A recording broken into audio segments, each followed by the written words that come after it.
बिस्मिल्लाहिर्रहमानिर्रहीम। अस्सलाम वालेकुम। कैसे हैं आप लोग? ठीक है? क्विज के लिए रेडी? ठीक है, मेरा ख्याल है अब से ठीक। हाँ जी, क्विज के लिए रेडी? ऑनलाइन वाले भाई क्विज के लिए रेडी हो? चीटिंग बहुत करना तुम लोग। अच्छा, जो आज का क्विज है वो एंड पे होगा। इसी तरीके से हर क्लास में क्विज हो, ताकि सारा कोर्स आपका साथ साथ पिछली क्लास का, तो मुझे बताना नहीं होगा आपको। आपने हर क्लास में रेडी रहना है, ठीक है? अनलेस के कोई इशू हो जिसकी वजह से हम क्विज कंडक्ट ना कर सके, अदरवाइज हफ्ते में 3 दफा क्विज होगा। कुछ एक्स्ट्रा क्विजेस भी होंगे, ठीक है? क्विजेस का जो पर्पस है वो है दो चीजें। एक, चूंकि आप बिल्कुल नए हो और टेक्निकल सब्जेक्ट है बहुत ज्यादा, अभी तो शुरुआत है, मगर अगर आपने मेहनत की तो इंशाल्लाह आपको लगेगा यार ये तो कुछ नहीं, ऐसे ही बोल रहे थे। क्योंकि ऑब्वियसली जो चीज आप सीखते हो, मेरी नजर में कोई भी चीज मुश्किल नहीं है, मुश्किल बन जाती है। दो लोग या दो चीजें उसको मुश्किल बनाते हैं। एक आपका टीचर, जिसको खुद नहीं आता, तो वो चीजों को ऐसा घुमाता है कि बंदा कहते यार ये तो है ही मुश्किल। और दूसरा आपकी बुक, जहां से आप पढ़ते हो, ठीक है? अगर वो बुक भी आपके लेवल की नहीं है, या लिखने वाले को खुद ही, क्योंकि देखो, कम्युनिकेट करना और खुद को आना दो अलग चीजें। कम्युनिकेशन का एक आर्ट होता है कि आपके लेवल तक लाना चीजों को। तो जो चीज आप पूछ रहे हैं कि सर, वही मैंने कल एक वॉइस नोट में तो बता दिया आप सबको कि बीए और चार्टर्ड अकाउंटेंसी बराबर होंगे। देखो, ऑब्वियसली जो बच्चा सीए में टैक्स पढ़ चुका है और अच्छे लेवल पे पढ़ चुका है, उसको एडवांटेज होगा। इसका मतलब है कि अगर रेस में 10 लोग ना बीच में खड़े हैं, तो आपको तेज भागना पड़ेगा। ये नहीं है कि वो उनको एडवांटेज है। मतलब मैं तो कहता हूँ मेरे तो सारे बच्चे बराबर है ना। मेरे तो ये होगा कि कितनी सीटें हैं? 4 टोटल, मुल्क भर। मैंने तो ऑनलाइन तो मुल्क भर से मेरे पास कितनी 4। मैं चाहता हूँ सारे मेरे बच्चे हों। कोई बाहर आई नहीं, बाहर का बंदा आई नहीं, इसी क्लास में बैठे हुए सारे इस सीटों में बैठे होंगे, ठीक है?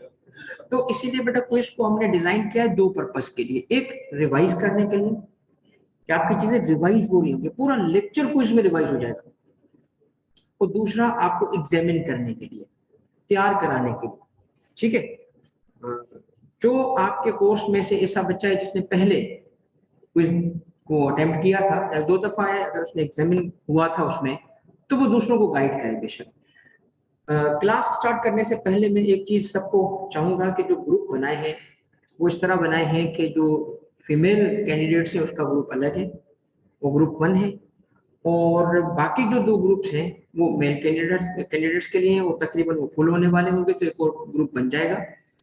अच्छा, 2-3 चीजें बता दूं। देखिए, ओपन में रखना चाहता हूँ। एडमिन मेरी सख्त है यहाँ की, वो कहेंगे नहीं सर बंद करें, ये क्या हो रहा है। मैं उसको ओपन रखना चाहता हूँ, क्योंकि देखो मैंने भी टीचर्स के साथ साथ दोस्तों से बहुत सीखा है।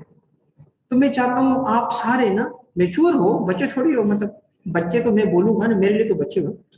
मैं तो बड़ा भाई हूँ, तो मेरे मेरे एक दफा बेटी को बोला, मेरी बेटी 7 साल की थी, कस्बा नाम है। तो कस्बा को बोला, मेरे बेटा आप कितनी भी बड़ी हो जाओ ना, मेरे लिए तुम छोटी रहोगी। अब मैं उसको थोड़ा सा, चूंकि 7 साल की है, तो डिसिप्लिन की कि बेटा ये आप काम खुद करोगी। तो मुझे पता है कौन, पापा आपने तो बोला था मैं हमेशा आपके लिए छोटी रहूंगी, तो काम क्यों करवा रहे हैं मुझसे? लॉजिक देखो। मैंने कहा अच्छा ठीक है भाई, टैक्स वाले की बेटी है।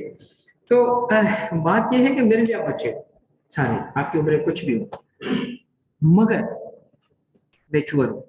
तो ग्रुप का यूज पॉजिटिव रखो, ठीक है? थोड़ा रिस्पेक्टफुल होना जरूरी है। और कोशिश करो सिर्फ इसी पे बात करो, सीएसएस की बात यहाँ ना करें और किसी और चीज की बात ना करो। तो वो ना, अगर ज्यादा मैसेज आएंगे, मेरे लिए भी रिस्पॉन्ड करना मसला होता है। मैं भी देखता हूँ यार, अच्छा आराम से देखूंगा, वो आराम से मुझे टाइम नहीं मिल पाता।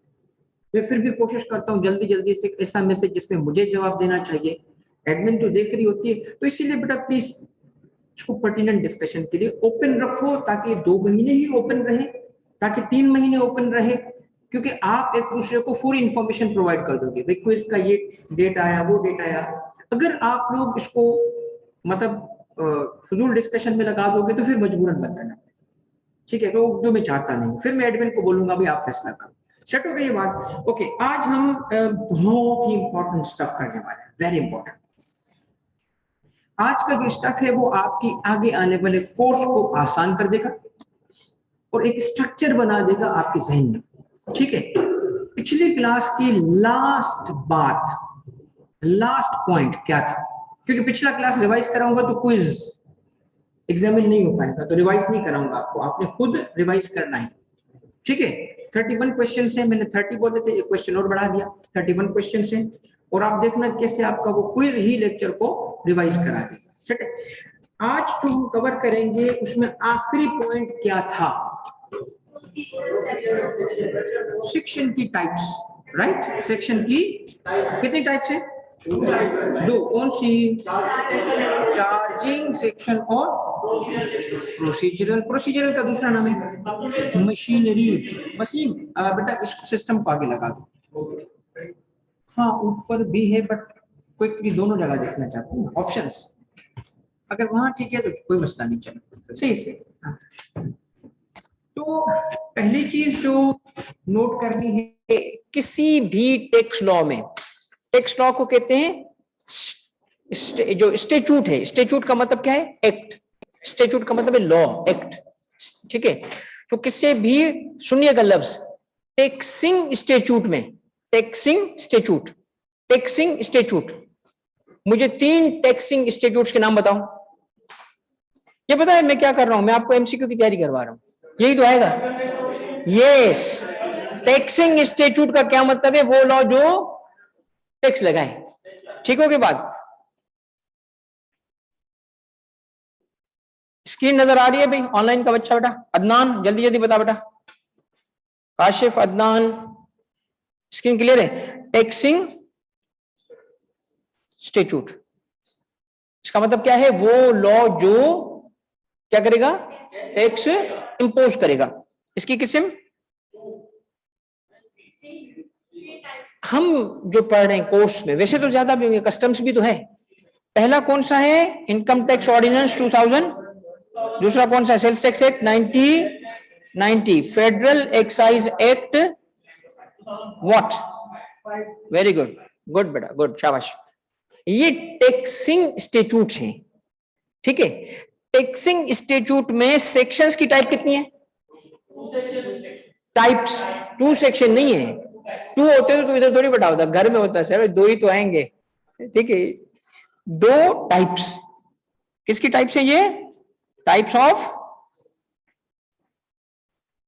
सेक्शंस। देखिए, पैराग्राफिंग किसी बुक में ना हो तो बुक पढ़ पाओगे? शुरू से लेके 400 सफे एक पैराग्राफ। तो पैराग्राफिंग जो लॉ में होती है उसको नंबर्ड किया जाता है, 1 2 3 4 5 6 नंबर करते हैं पैराग्राफिंग को। फिर पैराग्राफ के सब पैराग्राफ की नंबरिंग होती है। ठीक है, अब आप आज उनके नाम सीखोगे। ठीक है, मैं आता हूं उस तरफ आता हूं। तो टाइप ऑफ सेक्शंस, कितने टाइप ऑफ सेक्शंस? 2। एक को क्या कहते हैं? चार्जिंग सेक्शन या सेक्शंस। इनकम टैक्स ऑर्डिनेंस जो कि हम पढ़ रहे हैं, इसका चार्जिंग सेक्शन कौन सा है? सेक्शन 4। इसी तरह सेल्स टैक्स में आएंगे, सब में आएंगे, तो आपको सेक्शन का नंबर पता चल जाएगा। चार्जिंग सेक्शन क्या करता है? टैक्स इंपोज करता है, ये लायबिलिटी क्रिएट करता है। आपको इनकम टैक्स ऑफिसर कहे 2 लाख रुपए का तुम पे टैक्स बनता है, 2 लाख रुपए का टैक्स पे करो, हम कहेंगे ना मुझ पे टैक्स बनता भी है कि नहीं बनता, तो आपको ये देखने के लिए कहां जाओगे कि मुझ पे टैक्स बनता है? वहां जाके देखोगे कि टैक्स किस पे है, फिर उसके प्रोसीजर्स, कंप्यूटेशन कैसे होगी, डॉक्यूमेंट्स कैसे बनेंगे, अगर मैं एग्री ना करूं तो अपील कैसे फाइल करूंगा, ये सब कुछ एक प्रोसेस स्ट्रक्चर की तरह काम करता है, एक मशीन की तरह काम करता है। इसीलिए बाकी सेक्शंस को क्या बोलते हैं? Machinery sections. मशीनरी सेक्शंस क्या कर रहे होते हैं?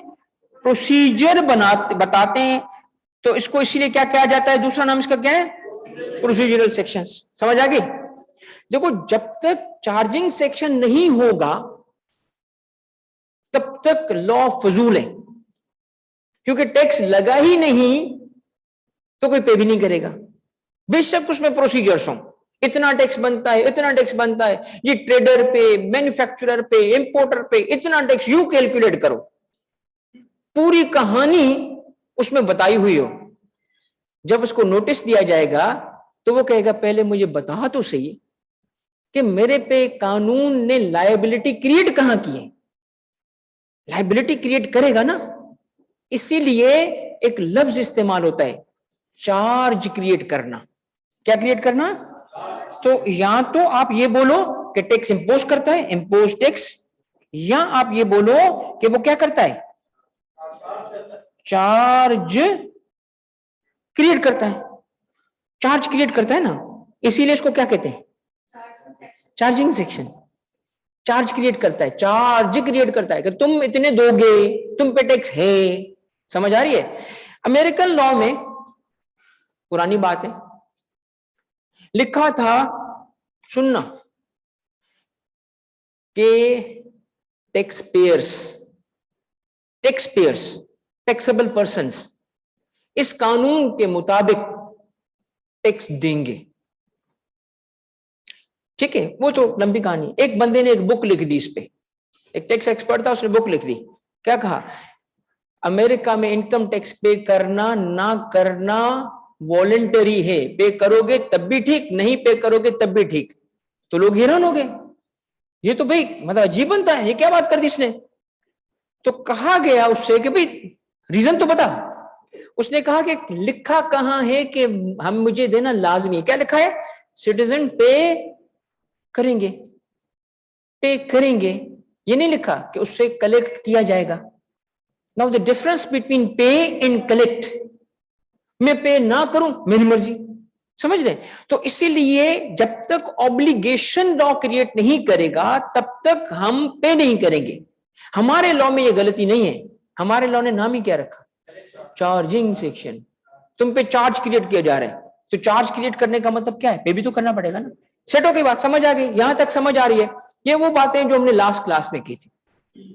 अब मैं यहां से आगे जा रहा हूं। चार्जिंग सेक्शन और मशीनरी सेक्शंस सेक्शन है, राइट? सेक्शन है ना, है कि नहीं? ना अब थोड़ी सी, चूंकि एमसीक्यू है ना, इसलिए आपको उसी तरीके से पढ़ाना है। मैंने आपके पेपर के लिए पढ़ाना है, यहां से मैंने आपको अल्लामा बना के नहीं, मैं सिर्फ पास कराना है। तो उसी तरीके से हम काम करेंगे जो हमारा ऑब्जेक्टिव है। तो आप देखें एमसीक्यू में क्या आ सकता है। देखें, इनकम टैक्स ऑर्डिनेंस 2001, ये बात जो आज हमने पढ़ी है, ये चार्जिंग सेक्शन और प्रोसीजरल, ये दोनों टाइप के सेक्शन इन तीनों लॉज में। तो सिर्फ और सिर्फ इनकम टैक्स में ही नहीं बल्कि सेल्स टैक्स में भी यही तरीका है और एफईडी में भी यही तरीका है कि चार्जिंग सेक्शन होगा और मशीनरी सेक्शंस होंगे। और उन सब में यानी इनकम टैक्स ऑर्डिनेंस में भी, सेल्स टैक्स एक्ट में भी and federal excise duty act में भी। इसको बेसिकली फेडरल एक्साइज एक्ट कहते हैं, ड्यूटी नहीं आता नाम में तो डी हटा दें, फेडरल एक्साइज एक्ट। ठीक है, नाम में, लॉ के नाम में ड्यूटी नहीं है, 2005, करेक्ट। इनमें जो ऑर्डिनेंस और एक्ट हैं इसके पैराग्राफिंग की गई है। ठीक है, पैराग्राफ को कहते हैं सेक्शन। सेक्शन को नंबर करते हैं ऐसे 1 2 3, ऐसे नंबर करते हैं इसको। ठीक है, इसको क्या कहा जाता है, अरेबिक न्यूमरल्स। ठीक है, अरेबिक न्यूमरल्स में इस तरह 1 2 3 लिखा जाता है। ठीक हो गया, ये बुनियाद है, आ सकता है एग्जाम में। ओके, वो कह सकता है कि जी ये नीचे जो लिखा है which of the following is a section. उसके बाद सेक्शंस डिवाइडेड होते हैं सबसेक्शंस में। सबसेक्शंस इन्हीं को ब्रैकेट में बंद कर दो, ब्रैकेट में बंद कर दो कि क्या कहलाएगा, सबसेक्शन। अब आप इसको पढ़ो, इसको पढ़ना, सेक्शन पढ़ के बताओ। Section 80, subsection incorrect, subsection 2 of. इसका मतलब है लॉ में जब ऐसे लिखा होता है ना तो वो रेफरेंस सेक्शन का नहीं सबसेक्शन का दे रहा है कि सबसेक्शन कहां का, सबसेक्शन कहां का। इसको दोबारा पढ़ो, क्या पढ़ेंगे, पढ़ो भाई। सबसेक्शन 2 ऐसे पढ़ेंगे इसको, subsection 2 of section 80, subsection 2 of. Okay अच्छा, ऑनलाइन के बच्चे बेटा काइंडली मुझे जरा अपना इनपुट दें, मेरी आवाज ठीक है? आशिर, मोहसिन, अदनान, सुंदस, जल्दी जल्दी बताओ बेटा, मेरी आवाज ठीक है? ओके क्लियर है बेटा, ऑल राइट। ऑनलाइन के बच्चे बेटा बिल्कुल समझ आ रही है? ठीक है, आगे जाओ बेटा। इसके बाद क्या आता है? इसके बाद आता है क्लॉजेस और सब डिविजन। ठीक है, क्लॉजेस कैसे लिखते हैं? स्मॉल अल्फाबेट को ब्रैकेट में बंद कर दो। अब पढ़ो, अब क्या पढ़ेंगे? Clause A of subsection 2 of section 80। अब आखिरी है सब क्लॉज। सब क्लॉज होता है इस तरह, रोमन न्यूमरल्स को ब्रैकेट में बंद कर दें। ठीक है, अब आप पढ़ो, sub clause 3 of clause A of subsection. Okay ठीक है, तो 4 सब डिविजन से। नंबर 1, जुल्फकार मेमन बेटा आप मोबाइल से देख रहे हो, लैपटॉप से देख रहे हो, जरा बताओ। नंबर 1 क्या है? सेक्शन, उसके बाद सबसेक्शन, उसके बाद क्लॉज, उसके बाद याद हो जाएगा, याद हो जाएगा। ठीक है, आगे। अब ये फाउंडेशन है, फाउंडेशन है, इसके बगैर ना आप आगे नहीं बढ़ सकते। अब हम आते हैं थोड़े से हैवी स्टफ की तरफ। हाँ बेटा जुल्फकार, नेक्स्ट टाइम बेटा मोबाइल की जगह लैपटॉप यूज करो, उसमें ज्यादा बेहतर तुम्हें हेल्प मिलेगी, क्लैरिटी आएगी। क्योंकि ऑब्वियसली मैं कितना भी बड़ा लिखूंगा ना मोबाइल पे तुम्हें, मगर मैं फिर भी कोशिश करता हूं ताकि मोबाइल फोन से जो ऑनलाइन है बेटा उसके लिए भी आसानी से समझ आए। थोड़ा मैं कोशिश करता हूँ थोड़ा बड़ा बड़ा लिखो। अब आ जाए बेटा बड़ी इंपॉर्टेंट स्टेप की तरफ। हमने क्या कहा? Charging section, correct. Charging section में 4 चीजें मैंने पिछली क्लास में बताई थी। प्री कंडीशंस ऑफ टैक्सेशन, बताओ कौन सी? सर जी सेक्शन था 4 था चार्जिंग सेक्शन, उसमें थी 4 कंडीशन। पहली थी पर्सन, उसके बाद कौन सा पर्सन जिसके पास टैक्सेबल इनकम हो, कितने ड्यूरेशन की? टैक्स ईयर, पूरे साल की टैक्स ईयर। और कैलकुलेशन के लिए हमें क्या चाहिए? एक भी मिसिंग होगा तो टैक्स नहीं लगेगा, एक भी मिसिंग होगा तो टैक्स नहीं लगेगा, करेक्ट। एक भी मिसिंग तो टैक्स नहीं लगेगा। अब हुमा शौकत गुड बेटा, शाबाश। काशिफ गुड, ऑनलाइन की बात कर रहा हूं बेटा, शाबाश। इसी तरह रिस्पॉन्ड करते रहो। फलक ठीक है, शाबाश बेटा। अब देखिए 4 हमारे पास आ गए प्री कंडीशंस। तो पर्सन होना लाजमी है, उसके पास टैक्सेबल इनकम होना लाजमी है। अगर पर्सन तो है इनकम ही नहीं है, टैक्स नहीं देगा। पर्सन तो है एग्जेम्प्ट इनकम है, टैक्स नहीं देगा। एग्जेम्प्ट इनकम की एक मैंने मिसाल दी थी, एग्रीकल्चरल इनकम। अब सुनिएगा, इनकम टैक्स ऑर्डिनेंस में पर्सन डिफाइंड है सेक्शन, याद कर लो। तुम्हारा नाम है ना वो भूल जाओ, सेक्शन 80 नहीं भूलना। वहां ना सोचना, साथ वाले से पूछना मेरा नाम क्या है, मगर सेक्शन 80 नहीं भूलना। You need to remember this. Section 80 में क्या कॉन्सेप्ट है? पर्सन। हाँ बेटा ऑनलाइन सेक्शन 80 का मतलब क्या है? मोहम्मद कामरान बेटा आपको ऑनलाइन लेक्चर जो है वो ग्रुप पे मिल जाएगा। आप क्लास के बाद ना एडमिन से रब्ता करो, आपको लिंक भेज देंगे। ये भी चीज मैं क्लेरिफाई कर दूं कि अब वो जो रजिस्ट्रेशन का प्रोसेस काइंडली जल्दी कर लें। मैंने इनको कहा था स्टाफ वालों को कि भाई थोड़ा सा टाइम दो इनको, बच्चों को। तो कोई शायद पता नहीं कब तक आपको दिया टाइम, 2 तक। फी वगैरह के जो प्रोसीजर्स है ना, बच्चे पूछ रहे थे मुझसे, तो वो भी क्लेरिफाई कर दूं। और ये पब्लिकली अवेलेबल नहीं है लेक्चर्स ऑब्वियसली, तो लिमिटेड एक लेक्चर सिर्फ था जो अवेलेबल था ऑन यूट्यूब, फर्दर नहीं होंगे, आपके अपने पोर्टल पे होंगे। देखो ये जो पोर्टल है ये आपको एग्जाम के दिन तक होगा। सपोज करें एग्जाम अगर 3 महीने में नहीं होता है, 4 में होता है, आपके पास एक्सेस होगा सारे लेक्चर्स का। आपके पास ये लेक्चर एंड तक रहेंगे, जब तक पेपर नहीं देते तब तक आपके पास पड़ा रहेगा। नहीं जब भी हो कोई मसला नहीं है।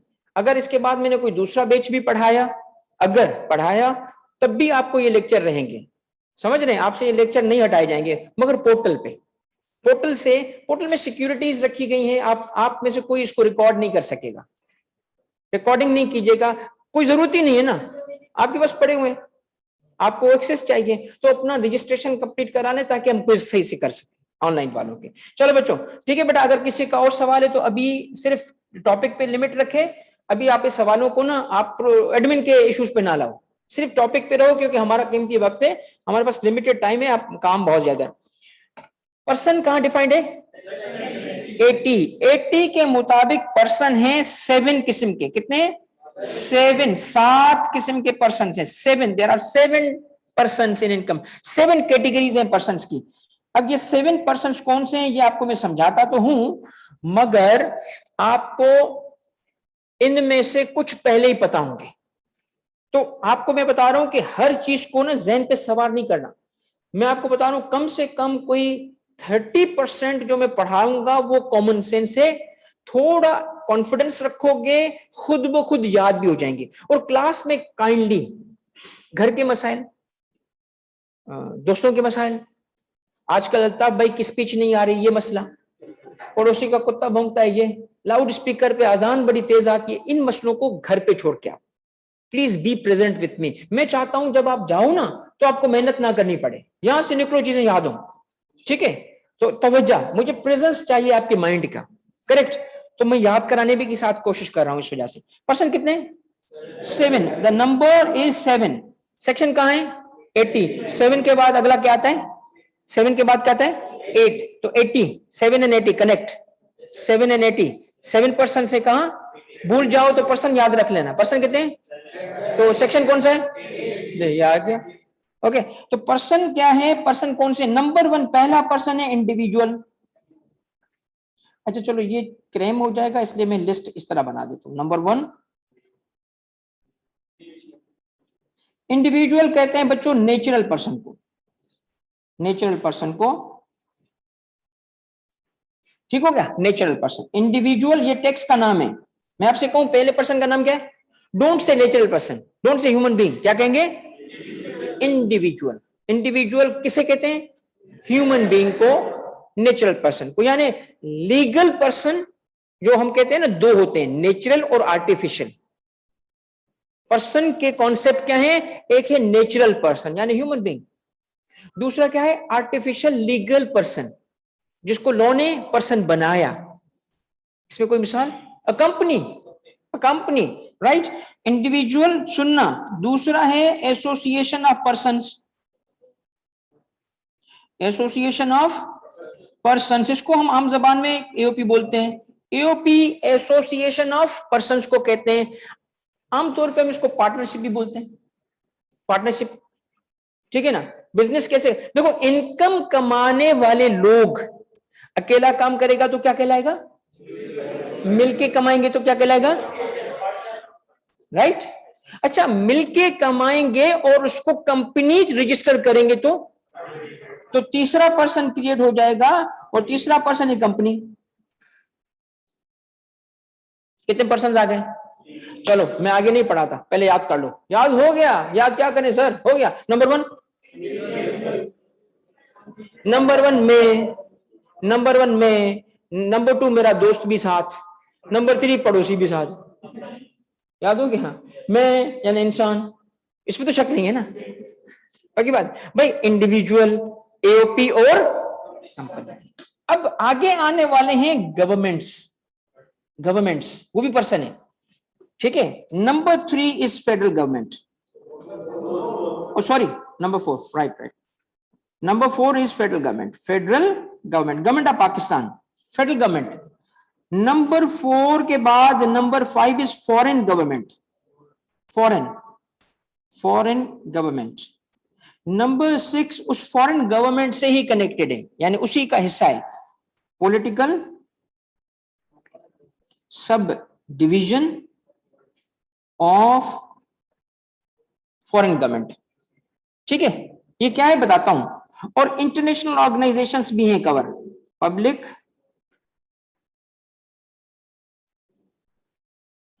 इंटरनेशनल ऑर्गेनाइजेशन जैसे यूएन, इनको भी हमारे लॉ ने पर्सन बनाया है। पहली बात मेरे बच्चों ये बताओ कि कितने पर्सन्स? उनमें से 3 तो हमने नोट किए, उसके बाद अगले 3 गवर्नमेंट से, उसके बाद ये याद हो सकेगा कि नहीं होगा? मेरा ख्याल है याद हो चुका है। कैसे? पहला था मैं, मेरा दोस्त और पड़ोसी, मैं इंडिविजुअल, एओपी कंपनी, ठीक है। फिर 3 गवर्नमेंट्स, गवर्नमेंट्स कौन सी? फेडरल और फॉरेन, और उसके साथ, अच्छा देखिए, political sub division of foreign government का मतलब है, देखिए आप आपसे बता तो, जो सीए बैकग्राउंड वाला है उसको मुझे समझाना पड़ता है, आपको तो समझाना नहीं है, क्योंकि जो एफपीएससी के बैकग्राउंड से बच्चे होते हैं उनको सियासत का बहुत पता होता है, करंट अफेयर्स, पाकिस्तान अफेयर्स पढ़ने। Political sub division of foreign government का मतलब है कि उस फॉरेन गवर्नमेंट की पॉलिटिकल सब डिवीजन, यानी कोई डिपार्टमेंट, यानी कोई उसकी सब डिवीजन का मतलब मिनिस्ट्री, गवर्नमेंट की सब डिवीजन मिनिस्ट्री और डिपार्टमेंट होगा ना। सोचो हमारे मुल्क में फॉरेन गवर्नमेंट का कौन सा डिपार्टमेंट काम करता है? एम्बेसी। तो एम्बेसी सीधा सीधा क्यों नहीं लिखा? क्योंकि एम्बेसी लिखते तो हर मुल्क की अलग टर्मिनोलॉजी है, कोई बोलता है एम्बेसडर, कोई कहता है हाई कमिश्नर। आपको एम्बेसडर और हाई कमिश्नर का फर्क पता है? यूके और यूके की कॉमनवेल्थ, यूके और यूके की वो कंट्रीज जहां यूके ने हुकूमत की थी, वहां हाई कमिश्नर बोला जाता है और बाकी जगह एम्बेसडर बोला जाता है। तो पाकिस्तान के पास अगर आप कहेंगे ना यूके में कौन है हमारा? High commissioner. अमेरिका में कौन है हमारा? ये टर्मिनोलॉजी का यूके के हिसाब से फर्क रखा जाता है, तो फर्क है ना। तो एम्बेसी को भी तो पता नहीं क्या क्या बोला जाएगा, हाई कमीशन। तो लॉ ने बजाय एम्बेसी लिखने के ऐसा टर्म इस्तेमाल किया कि सब कवर हो गए। अब तुम जर्मनी में बोलो उसको, इंग्लिश में बोलो, फ्रेंच में बोलो, आप सब कवर हो गए। हुए कि नहीं हुए? क्या ना टर्म क्या है? टर्म बताओ। पॉलिटिकल सब डिवीजन ऑफ, उसके बाद आखिरी क्या है? ऑल राइट, अब सुने, पर्सन कितने हैं? 7। Let's recall them. Individual, AOP company, फिर federal government, foreign government, political sub division of foreign government, और आखिरी क्या है? आखिरी क्या है? Public international organisations. ये इंटरनेशनल ऑर्गेनाइजेशंस हैं। अब रह गया provincial government. Income tax law में प्रोविंशियल गवर्नमेंट को कंपनी की डेफिनेशन में शामिल किया गया है। इनकम टैक्स लॉ में प्रोविंशियल गवर्नमेंट और लोकल गवर्नमेंट सेपरेट पर्सन नहीं है। प्रोविंशियल गवर्नमेंट और local government income tax law में क्या है? कंपनी। अब सोचो क्यों कंपनी बनाया गया? इसलिए कि प्रोविंशियल गवर्नमेंट और लोकल गवर्नमेंट हम पिछली क्लास में पढ़ चुके हैं, उन पे टैक्स लग सकता है। लग सकता है? कब लग सकता है? इस पे नहीं लग सकता। सुने, शायद मैंने जिक्र किया और नहीं, तफसील अभी बताता हूं। मैं बताता हूं बेटा, सुनिएगा। 3 गवर्नमेंट्स हैं। अब 3 गवर्नमेंट्स का स्टेटस टैक्स में क्या है? 3 गवर्नमेंट्स में फेडरल गवर्नमेंट पे कोई टैक्स नहीं है। फेडरल गवर्नमेंट पे इनकम टैक्स नहीं है, नो इनकम टैक्स। प्रोविंशियल और लोकल गवर्नमेंट्स पे भी नो इनकम टैक्स, एक्सेप्ट क्या? जब वो कोई बिजनेस इनकम कमाए, यानी कोई ऐसी एक्टिविटी करें जहां से बिजनेस हो, और वो कहां से करें? Outside the jurisdiction of province। इसकी एग्जाम्पल है कि अगर पंजाब गवर्नमेंट कराची में कोई प्रोजेक्ट करे और उससे इनकम कमाए, वो इनकम टैक्सेबल है। अगर पंजाब गवर्नमेंट लाहौर में कोई प्रोजेक्ट करे और उससे इनकम कमाए, वो टैक्सेबल नहीं है। आपसे मैं पूछता हूं, क्या कभी फेडरल गवर्नमेंट की इनकम पे टैक्स लग सकता है? क्यों? इसलिए कि खुद पे टैक्स थोड़ी लगाएंगे वो। क्या प्रोविंशियल गवर्नमेंट की इनकम पे टैक्स लग सकता है? लग सकता है, लग सकता है। कब? जब वो, ये पॉइंट क्लियर हुआ यानी आमतौर पे प्रोविंशियल गवर्नमेंट पे भी टैक्स नहीं है, लोकल गवर्नमेंट पे भी टैक्स नहीं है, मगर लग सकता है। कब लग सकता है? जब वो अपनी ज्यूरिसडिक्शन से निकल के कोई बिजनेस एक्टिविटी करें। सुने, फिर हमें यानी इनकम टैक्स लॉ को डिसाइड करना था कि टैक्स लगाने के मेथड्स में से इंडिविजुअल, एओपी और कंपनी, ये 3 स्ट्रीम्स हैं। लॉ ने इन पे खुला हाथ रखा होगा, मगर इसका रेट ज्यादा होगा। अभी आते हैं, हेवी स्टफ अभी इंट्रोड्यूस नहीं करूंगा, स्लो ग्रेजुअल जाएंगे। तो लॉ ने क्या किया, कहा कि अगर प्रोविंशियल गवर्नमेंट कभी भी टैक्सेबल बनेगी, मैं चाहता हूं कि वो वही टैक्स दे जो, इसीलिए उसको क्या बना दिया, वो चाहता है कि उतना ही टैक्स दे, उसी रेट से दे जो ज्यादा से ज्यादा हो। और ज्यादा से ज्यादा रेट क्या है? कंपनी में। इसीलिए प्रोविंशियल गवर्नमेंट को क्या बनाया गया,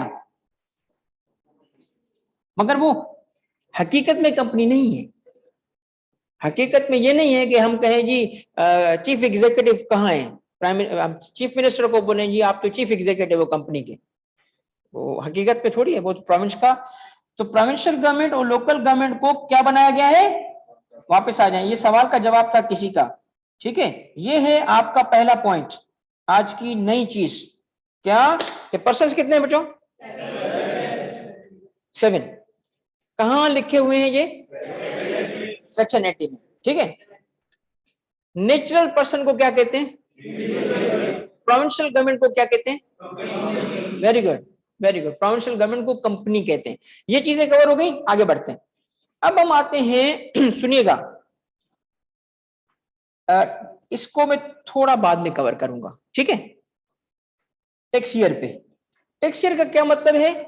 एन्युअल इनकम है, एन्युअल इनकम। आज मैंने इनकम कमाई, आज मैंने इनकम कमाई, क्या आज ही टैक्स दूंगा? नहीं, नहीं। आप में से अगर किसी को कहा जाए कि जी देखें आपने कितना कमाया और उस पर कितना टैक्स बनता है, तो हर रोज तो हम जाके टैक्स नहीं दे सकते ना, कि रोज घर जाने से पहले बैंक की लाइन में खड़े हो कि जी 2 रुपए का टैक्स ले लो, 10 रुपए आज मेरे पे टैक्स बनता है। तो आसानी क्रिएट करने के लिए एक ड्यूरेशन रखा गया है कि इस डेट से लेके इस डेट तक तुम जो कुछ कमाओगे उस पर टैक्स देना है तुमने, करेक्ट। इसको कहते हैं टैक्स पीरियड। क्या कहते हैं? अकाउंटिंग में भी ऐसे कॉन्सेप्ट्स हैं, मगर सबने अकाउंटिंग नहीं पढ़ी तो अकाउंटिंग में परेशान नहीं करूंगा तुम लोगों को।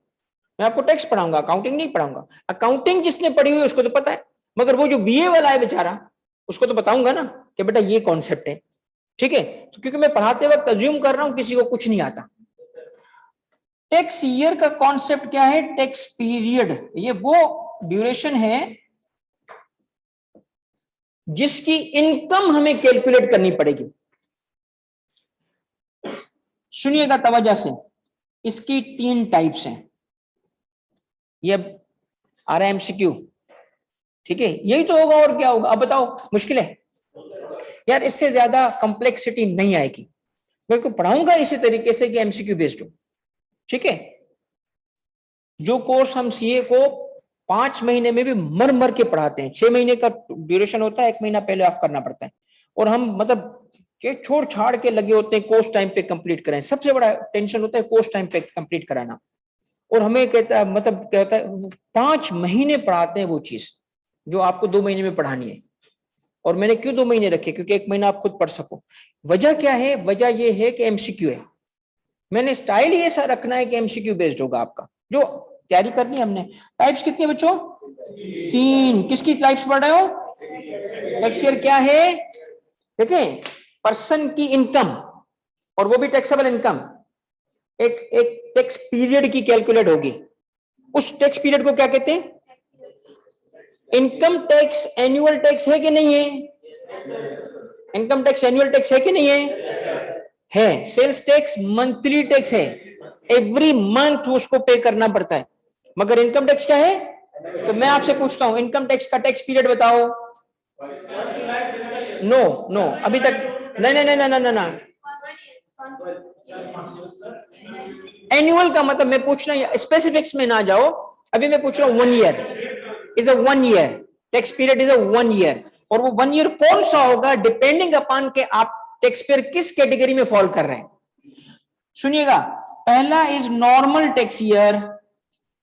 विच tax year? Normal tax year. पहले इसको आगे नाम भी नहीं बताऊंगा आगे क्या रहा है, रुको, सबसे पहले हम पढ़ेंगे किसको? नॉर्मल टैक्स ईयर को। आ जाओ जी, नॉर्मल टैक्स ईयर किसको कहते हैं? ये है टाइप्स ऑफ टैक्स ईयर। कितने? 3। पहला कौन सा था?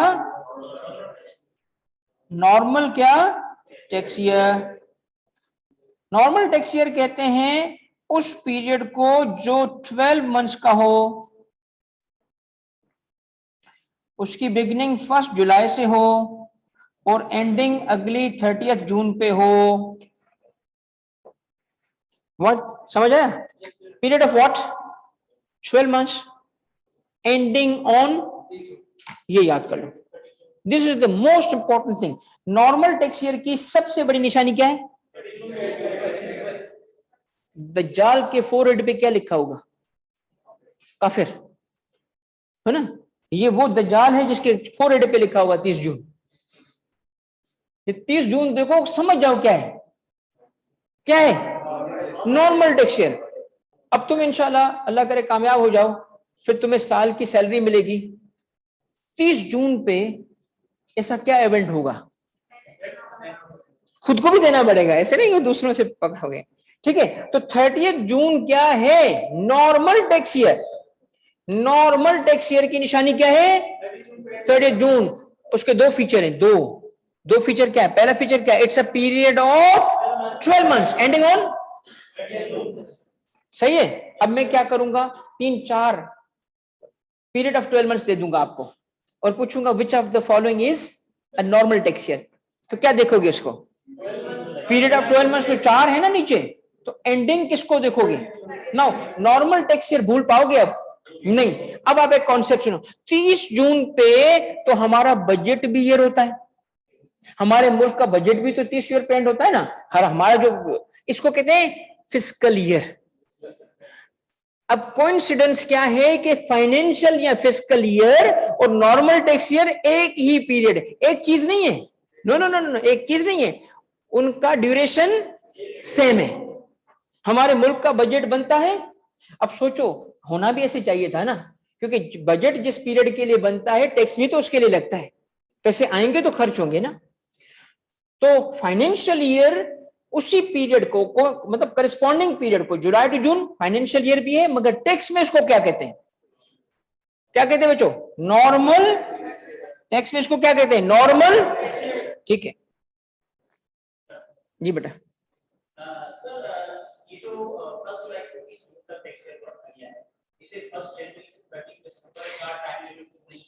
आता है, बताता हूँ उसकी वजह बताता हूँ। देखिए, हमारा पाकिस्तान जब बना तो ऐसे नहीं था। पाकिस्तान बनते वक्त जो था वो डिफरेंट 12 मंथ्स थे, मगर फिर हमने अडॉप्ट किया financial year July to June. आप देखें, बजट जब बनाते हो तो बजट में 2 चीजें रखते हो, यहां से पैसे आएंगे, यहां खर्च होंगे। अब जब खर्च करना है, पैसे आए तो सही, तो रेवेन्यू भी उसी पीरियड का होगा ना, पैसे इधर से आएंगे, इधर खर्च होंगे। बजट के लिए आप बना रहे हो जुलाई टू जून, तो पैसे आने के लिए भी कौन सा पीरियड रखोगे? जुलाई टू जून, ठीक है ना। अब आपकी हर महीने सैलरी आती है, तो अगर किसी दुकान वाले से आपने कोई अरेंजमेंट किया है तो हर महीने पे करोगे उसको। अगर आपको साल में पैसे आ रहे हो एक दफा और दुकान वाले से हर महीने की बेसिस पे पैसे ले रहे हो या खर्चा सामान ले रहे हो, तो फंस जाओगे ना। तो बजट ईयर इसीलिए दोनों एक सिमिलर होते हैं। मगर रुके, आगे टैक्स ईयर और भी आ रहे हैं, सिर्फ ये थोड़ी है। अच्छा देखिएगा मेरी बात, अब एक बड़ी इंपॉर्टेंट बात करने जा रहा हूं। बताएं ये कौन सा टैक्स ईयर है? रुकिएगा,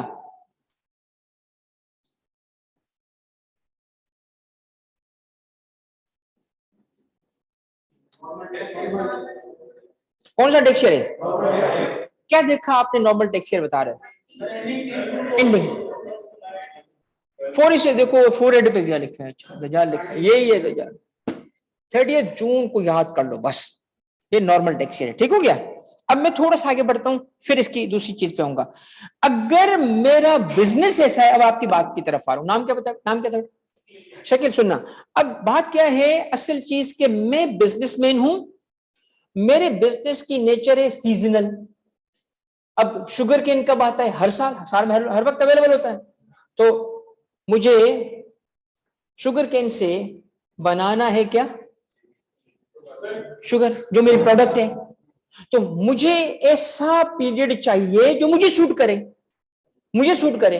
तो मैंने कहा मुझे चाहिए 1 जनवरी से 31 दिसंबर, ताकि मैं अकाउंटिंग भी सही कर सकूं, मैं टैक्स भी सही। तो अब क्या करें, लॉ कहता है सॉल्यूशन है मेरे पास, ये लो सॉल्यूशन। सॉल्यूशन ये है कि तुम्हें मैं देता हूं दूसरी टाइप का टैक्स ईयर। अब दूसरी टाइप का टैक्स ईयर क्या है, सुनिएगा, दूसरे टाइप का टैक्स ईयर है special tax year.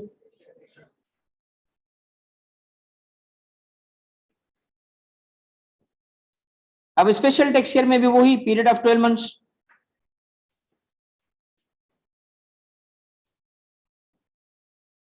Different from normal tax year.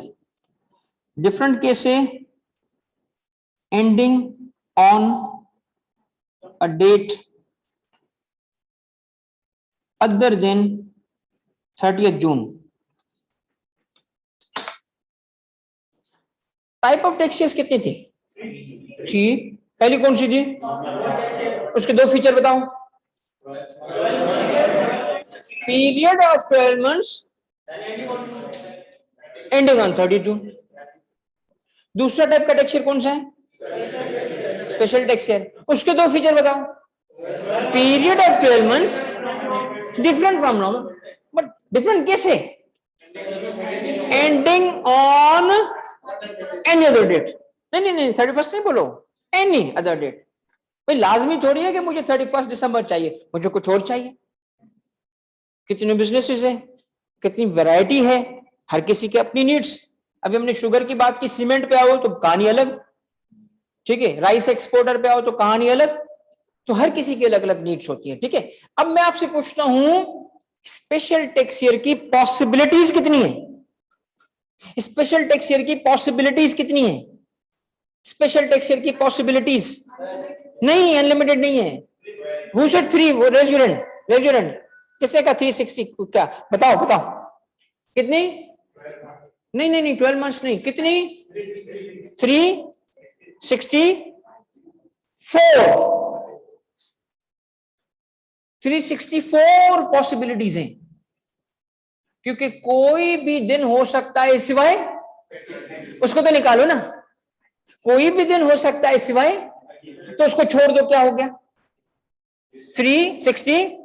तुम्हारा नाम क्या है, आगे एक्सक्यूज मी मैडम, आपसे पूछ रहा हूं नाम क्या है, सनम, तुम भी चीखो, बताओ। सनम ने कहा 365, कब ये ठीक है, लीप ईयर हो तो, लीप ईयर में क्या होता है 366, एक दिन बढ़ जाता है 366। तो 30 जून के अलावा कितनी पॉसिबिलिटीज हो गई, लीप ईयर में कितनी हो गई। मगर ऑब्वियसली आप लीप ईयर को इग्नोर करके, क्योंकि लीप ईयर में एक दिन बढ़ जाता है, एवरी 4 ईयर जो आता है। बात समझ आ गई भाई। अब मैं कहूंगा आपसे दोबारा, स्पेशल टैक्स ईयर के दो फीचर बताओ, period of 12 months different from, different case से, ending on any other date. तो स्पेशल टैक्स ईयर की पॉसिबिलिटीज कितनी हुई, ये सबको समझ आया कि नहीं आया। ओके, अब आप एक मिसाल सुनोगे, फिर तीसरा टैक्स ईयर समझ आएगा आपको। मिसाल ये था कि मैं, अब ये एग्जाम्पल है, एग्जाम्पल ये है कि मैं नॉर्मल टैक्स ईयर पे था, मैं किस पे था, नॉर्मल टैक्स ईयर पे, और वो था 1 जुलाई से स्टार्ट हो रहा था 2019, एंडिंग उसकी हो रही थी, ये मुझे नहीं आता, आपको बताना पड़ेगा, मुझे एंडिंग नहीं आती, 30 जून 2020, और ये नॉर्मल टैक्स ईयर था, करेक्ट। मैंने कहा जी मुझे ये सूट नहीं करता, मेरा टैक्स ईयर चेंज करो, इसको कहते हैं ट्रांजिशन। तो ट्रांजिशन के लिए कमिश्नर इनलैंड रेवेन्यू से अप्रूवल चाहिए, उसने अप्रूवल दे दिया। हमें उसने टैक्स ईयर दे दिया 1 जनवरी। कौन सी जनवरी बताओ? अब ये तुम बताओगे। मेरा पिछला टैक्स ईयर है नॉर्मल टैक्स ईयर, वो एंड हो रहा था 30 जून, स्पेसिफिकली बताना 2020, ये ना? कौन सा था 30 जून? स्पेसिफिकली बताओ, इस टैक्स ईयर की बात करो, जनरल बात नहीं करो। 2020 ये है मेरी एंडिंग डेट। किसकी एंडिंग डेट है मेरी? ये मेरे टैक्स ईयर की एंडिंग डेट है। जब मैं नॉर्मल टैक्स ईयर पे था, मैंने रिक्वेस्ट की, एक्सेप्ट हो गई। अब मैं किस पे चला गया हूं? स्पेशल टैक्स ईयर पे। क्यों जाना चाहता हूं? इसलिए कि मेरे बिजनेस के हिसाब से नॉर्मल टैक्स ईयर सूटेबल नहीं था। वो कमिश्नर ने बात मानी, उसने देखा कि इसकी नीड है, और नीड भी कौन सी? Compelling need. ये लफ्ज लिख लो, सारे लिख लो। नीड कौन सी? Compelling need. कंपेलिंग यानी मजबूरी है इसकी, कंपेल करना, कंपेलिंग नीड। समझ आई? आगे बढ़ो।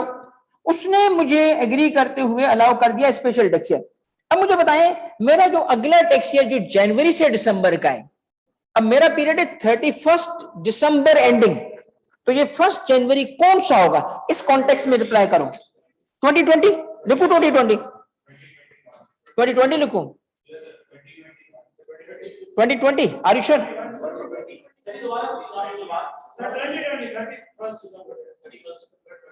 नहीं, ये देखें टाइमलाइन है ना, एक कल का दिन था, क्लास कब हुई थी? परसों। तो आज हम परसों में बैठे हैं या आज में बैठे? तो गया ना, उसमें दोबारा जा सकते हैं। अभी तक टाइम मशीन इन्वेंट नहीं हुई, और हम अल्लाह के वली नहीं है कि अल्लाह ने मेरे को पीछे चले जाए। हाँ, हम गुनाहगार लोग हैं। तो आज के दिन में बैठे हैं ना। आज मैं आपको एक बात बता रहा हूं, ये गुजर चुका है, ये जमाना गुजर गया, जवानी तेरी गई, ठीक है? ये गुजर गया है। कौन सी डेट गुजर चुकी है? इस वक्त तक मेरा टैक्स ईयर किस टाइप का था?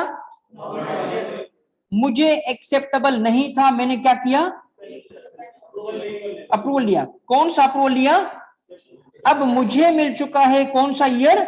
मिल चुका है कौन सा ईयर? Special tax year. कौन सा वाला? कौन सी एंडिंग वाला? नहीं, अदर देन नहीं, स्पेसिफिकली बताओ। ये अब मैं ना तुमसे ईयर्स बताना, डेट्स नहीं, ईयर्स बताना चाहता हूं। बताओ मैं इस कौन सा ईयर लिखूं? 20 तो गया ना, इधर देखो, ये जब 20 का कौन सा महीना गुजर चुका है, तो जनवरी में कैसे चले जाएंगे वापस? आप पीछे चले जाएंगे क्या? ये बड़ा इंपॉर्टेंट पॉइंट है, ये पॉइंट समझोगे तीसरा टैक्स ईयर भी समझ आ जाएगा। मुझे एक बात बताओ, चलो मैं टाइमलाइन में बताता हूं। आप पैदा होते हैं अल्हम्दुलिल्लाह, ठीक है, फिर बड़े होते हैं, इसी तरह ना आपका एक टैक्स ईयर शुरू होता है जिसका टाइम था आज। सपोज करें आप 1 जुलाई 19 में खड़े, अज्यूम करते हैं आज क्या है? 1 जुलाई 19। चलो अब हम फास्ट फॉरवर्ड करते हैं, 12 महीने गुजर गए, आज क्या है? 12 महीने गुजर चुके हैं, आज है 30/6/20, ठीक है? फिर 6 महीने गुजर चुके हैं, 6 महीने गुजर चुके हैं, इसके बाद 6 महीने गुजर चुके हैं, तो जनवरी आएगा ना, इसके बाद वाला जनवरी आएगा ना। कौन सा है उसके बाद वाला जनवरी? 2021। 2021 क्यों आ रहा है? क्योंकि आगे जाऊंगा ना, पीछे थोड़ी जाऊंगा। जब मैं 30/6/20 पे खड़ा हूं, तो इसका मतलब 1 जनवरी 20 गुजरे 6 महीने हो चुके हैं। वो तो इस टैक्स ईयर का हिस्सा था, वो 20 वाला जनवरी। तो आगे के जनवरी पे जाऊंगा, पीछे के जनवरी पे जाऊंगा? आगे के, क्योंकि मुझे आगे मूव करना है। तो आप बताएं 31/12 कौन सा लिखूं? उसी का आगे वाला। ये मेरा हो गया टैक्स ईयर कौन सा? स्पेशल। कैसे पता चला? ये ना पंखा गिरेगा तेरे पे, ड्यू डेट किधर से आ गई? एंडिंग डेट, ठीक है? एंडिंग तुम्हारे लिए स्टैंडर्ड ज्यादा है मेरा, जिसको पहले काम हो मुझको मारूंगा आके, लिटरली वो रखता हूं इधर पंच वंच कार्टून की तरह आके मारूं, ठीक है? पेपर पास करना यार। हा? अच्छा देखो 31/12/21 सही है, सही है। आपको पता है मैं ट्रांजिशनल टैक्स ईयर पढ़ा चुका हूं, तुम लोगों को पता भी नहीं चला। अब सोचो दोनों के बीच का टाइम, है ना, बीच में जो टाइम आएगा वो ट्रांजिशन है। मैंने लफ्ज क्या लिखा था, ट्रांजिशन। हो रही ना ट्रांजिशन। मुझे नॉर्मल टैक्स ईयर था, मानते हो टैक्स का टीचर के नहीं, टैक्स ऑफिसर नहीं, टैक्स टीचर है क्या, पता ही नहीं चला, आपने एक बात सीख ली। Third type of tax year इसमें आ चुका, क्योंकि नॉर्मल टैक्स ईयर से क्या हुई, transition to special tax year. और मेरा स्पेशल टैक्स ईयर स्टार्ट हो रहा है इस डेट से, क्योंकि स्पेशल टैक्स ईयर भी 12 महीने का होगा, इससे स्टार्ट होगा। अगर तुम इसके फौरी बाद स्टार्ट करोगे ना, इसके फौरी बाद स्टार्ट करोगे, कब स्टार्ट करोगे, 31 ये 1 जुलाई 20। अगर तुम स्टार्ट करते बच्चा किससे, आप स्टार्ट करते फर्स्ट, नहीं पुरानी बात हो रही है, 1 जुलाई 20, इससे स्टार्ट करते, क्योंकि देखो ना लास्ट इस डेट को समझो, इससे मैं सारी बात कर रहा हूं।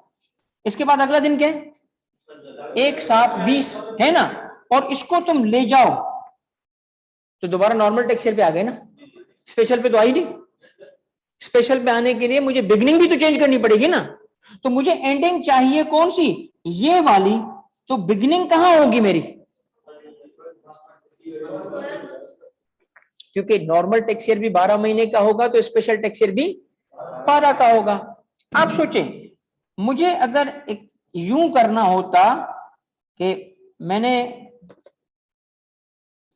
ये 20 रखा और इसको मैं 21 कर गया, अब बताओ ये स्पेशल टैक्स ईयर है, नहीं एंडिंग तो है उसकी, नहीं एंडिंग तो है ना, 31 12 21 है, मगर पहला फीचर मेक नहीं हुआ, ये 16 महीने का 18 महीने का हो गया। तो अब समझ आई स्पेशल टैक्स ईयर किसको कहते हैं, बताओ दो फीचर उसके, पीरियड ऑफ, ये नहीं है स्पेशल टैक्स ईयर, ये 12 महीने से ज्यादा है, ऐसा नहीं हो सकता। तो मुझे 12 महीने तक रखने के साथ साथ उसकी ये एंडिंग रखनी है, तो बिगिनिंग बोलो। अगर मुझे टैक्स ईयर को इसी डेट पे एंड कराना है और 12 महीने रखने, तो 1 जनवरी होगा ना, ठीक होगी बात। अब बीच का ड्यूरेशन निकालो, क्या है, किसका बीच का, यहां था मैं नॉर्मल टैक्स ईयर पे, 1/7/19 से लेके 30/6/20 तक था, उसके मुझे अगला स्पेशल टैक्स ईयर कमिश्नर ने अलाउ किया दिसंबर एंडिंग का, क्योंकि मैंने उसको कहा मुझे दिसंबर एंडिंग दो, वो दे दिया गया, तो उस ईयर की बिगिनिंग क्या होगी, जनवरी। तो बीच में आ गया गैप, और वो गैप क्यों आया, क्योंकि हमने किया ट्रांजिशन, इसलिए उसका नाम क्या है, ट्रांजिशनल टैक्स ईयर। और ट्रांजिशनल टैक्स ईयर सिर्फ उसी वक्त आता है जब आप ट्रांजिशन करते हो। कब, जब ट्रांजिशन करोगे तो आएगा, transition from normal tax year to special tax year. जब ट्रांजिशन करोगे, ये इन बिटवीन का टाइम है, इन बिटवीन का पीरियड है, जिसकी कोई नंबर ऑफ डेज फिक्स्ड नहीं है। इसके लिए क्या है, इन बिटवीन का ड्यूरेशन, और इसके लिए डेज या ड्यूरेशन नॉट फिक्स्ड, इसका ड्यूरेशन फिक्स नहीं है। कभी ये 6 महीने का होगा, तो कभी 8 का होगा, तो कभी 4 दिन का होगा, इसका ड्यूरेशन फिक्स नहीं है। ये डिपेंड करता है हम पे, कि जब हम ट्रांजिशन कर रहे थे तो स्पेशल टैक्स ईयर कौन सा मांगा, उसके हिसाब से जाएगा। आपको ये कॉन्सेप्ट समझ आ गया, मैं दोबारा इसको रिवाइज कराता हूं अब दोबारा, ताकि लार्जर पिक्चर हो, सबर करना, जरा देखना। आप ये चीज पढ़ क्या रहे हो, आप ये पढ़ रहे हो, क्या टैक्स लगाया गया, किस पे, पर्सन पे। कौन सा पर्सन, जिसके पास टैक्सेबल इनकम हो, कितने ड्यूरेशन की, टैक्स ईयर की। टैक्स ईयर कितने हैं, 3। पहला कौन सा, दूसरा कौन सा, तीसरा कौन सा। अब सुने, मैं एक पर्सन हूं मगर अभी इनकम नहीं कमाई, तो पर्सन तो हूं, टैक्स पेयर नहीं हूं, मगर बिजनेस चल पड़ा और मेरे पास इनकम आ गई, तो मुझे ये देखना पड़ेगा कि कौन से 12 महीने की कैलकुलेशन करूं। ठीक है, अब ये बड़ा की पॉइंट बता रहा हूं और इसको तवज्जो से सुनना। every person is not taxpayer. Correct or incorrect? Every person is not a taxpayer, but every taxpayer is a, okay? Every person is, but every taxpayer has to be a person. एक college student है, jobless या study कर रहे हैं, person तो है मगर नहीं है. अच्छा, जॉब मिल गई, अब क्या बन चुका है? तो पहला टैक्स ईयर उसका कौन सा होगा? बाय डिफॉल्ट, मोबाइल फोन की बाय डिफॉल्ट सेटिंग है ना, बाय डिफॉल्ट उसका पहला टैक्स ईयर कौन सा होगा? Normal tax year.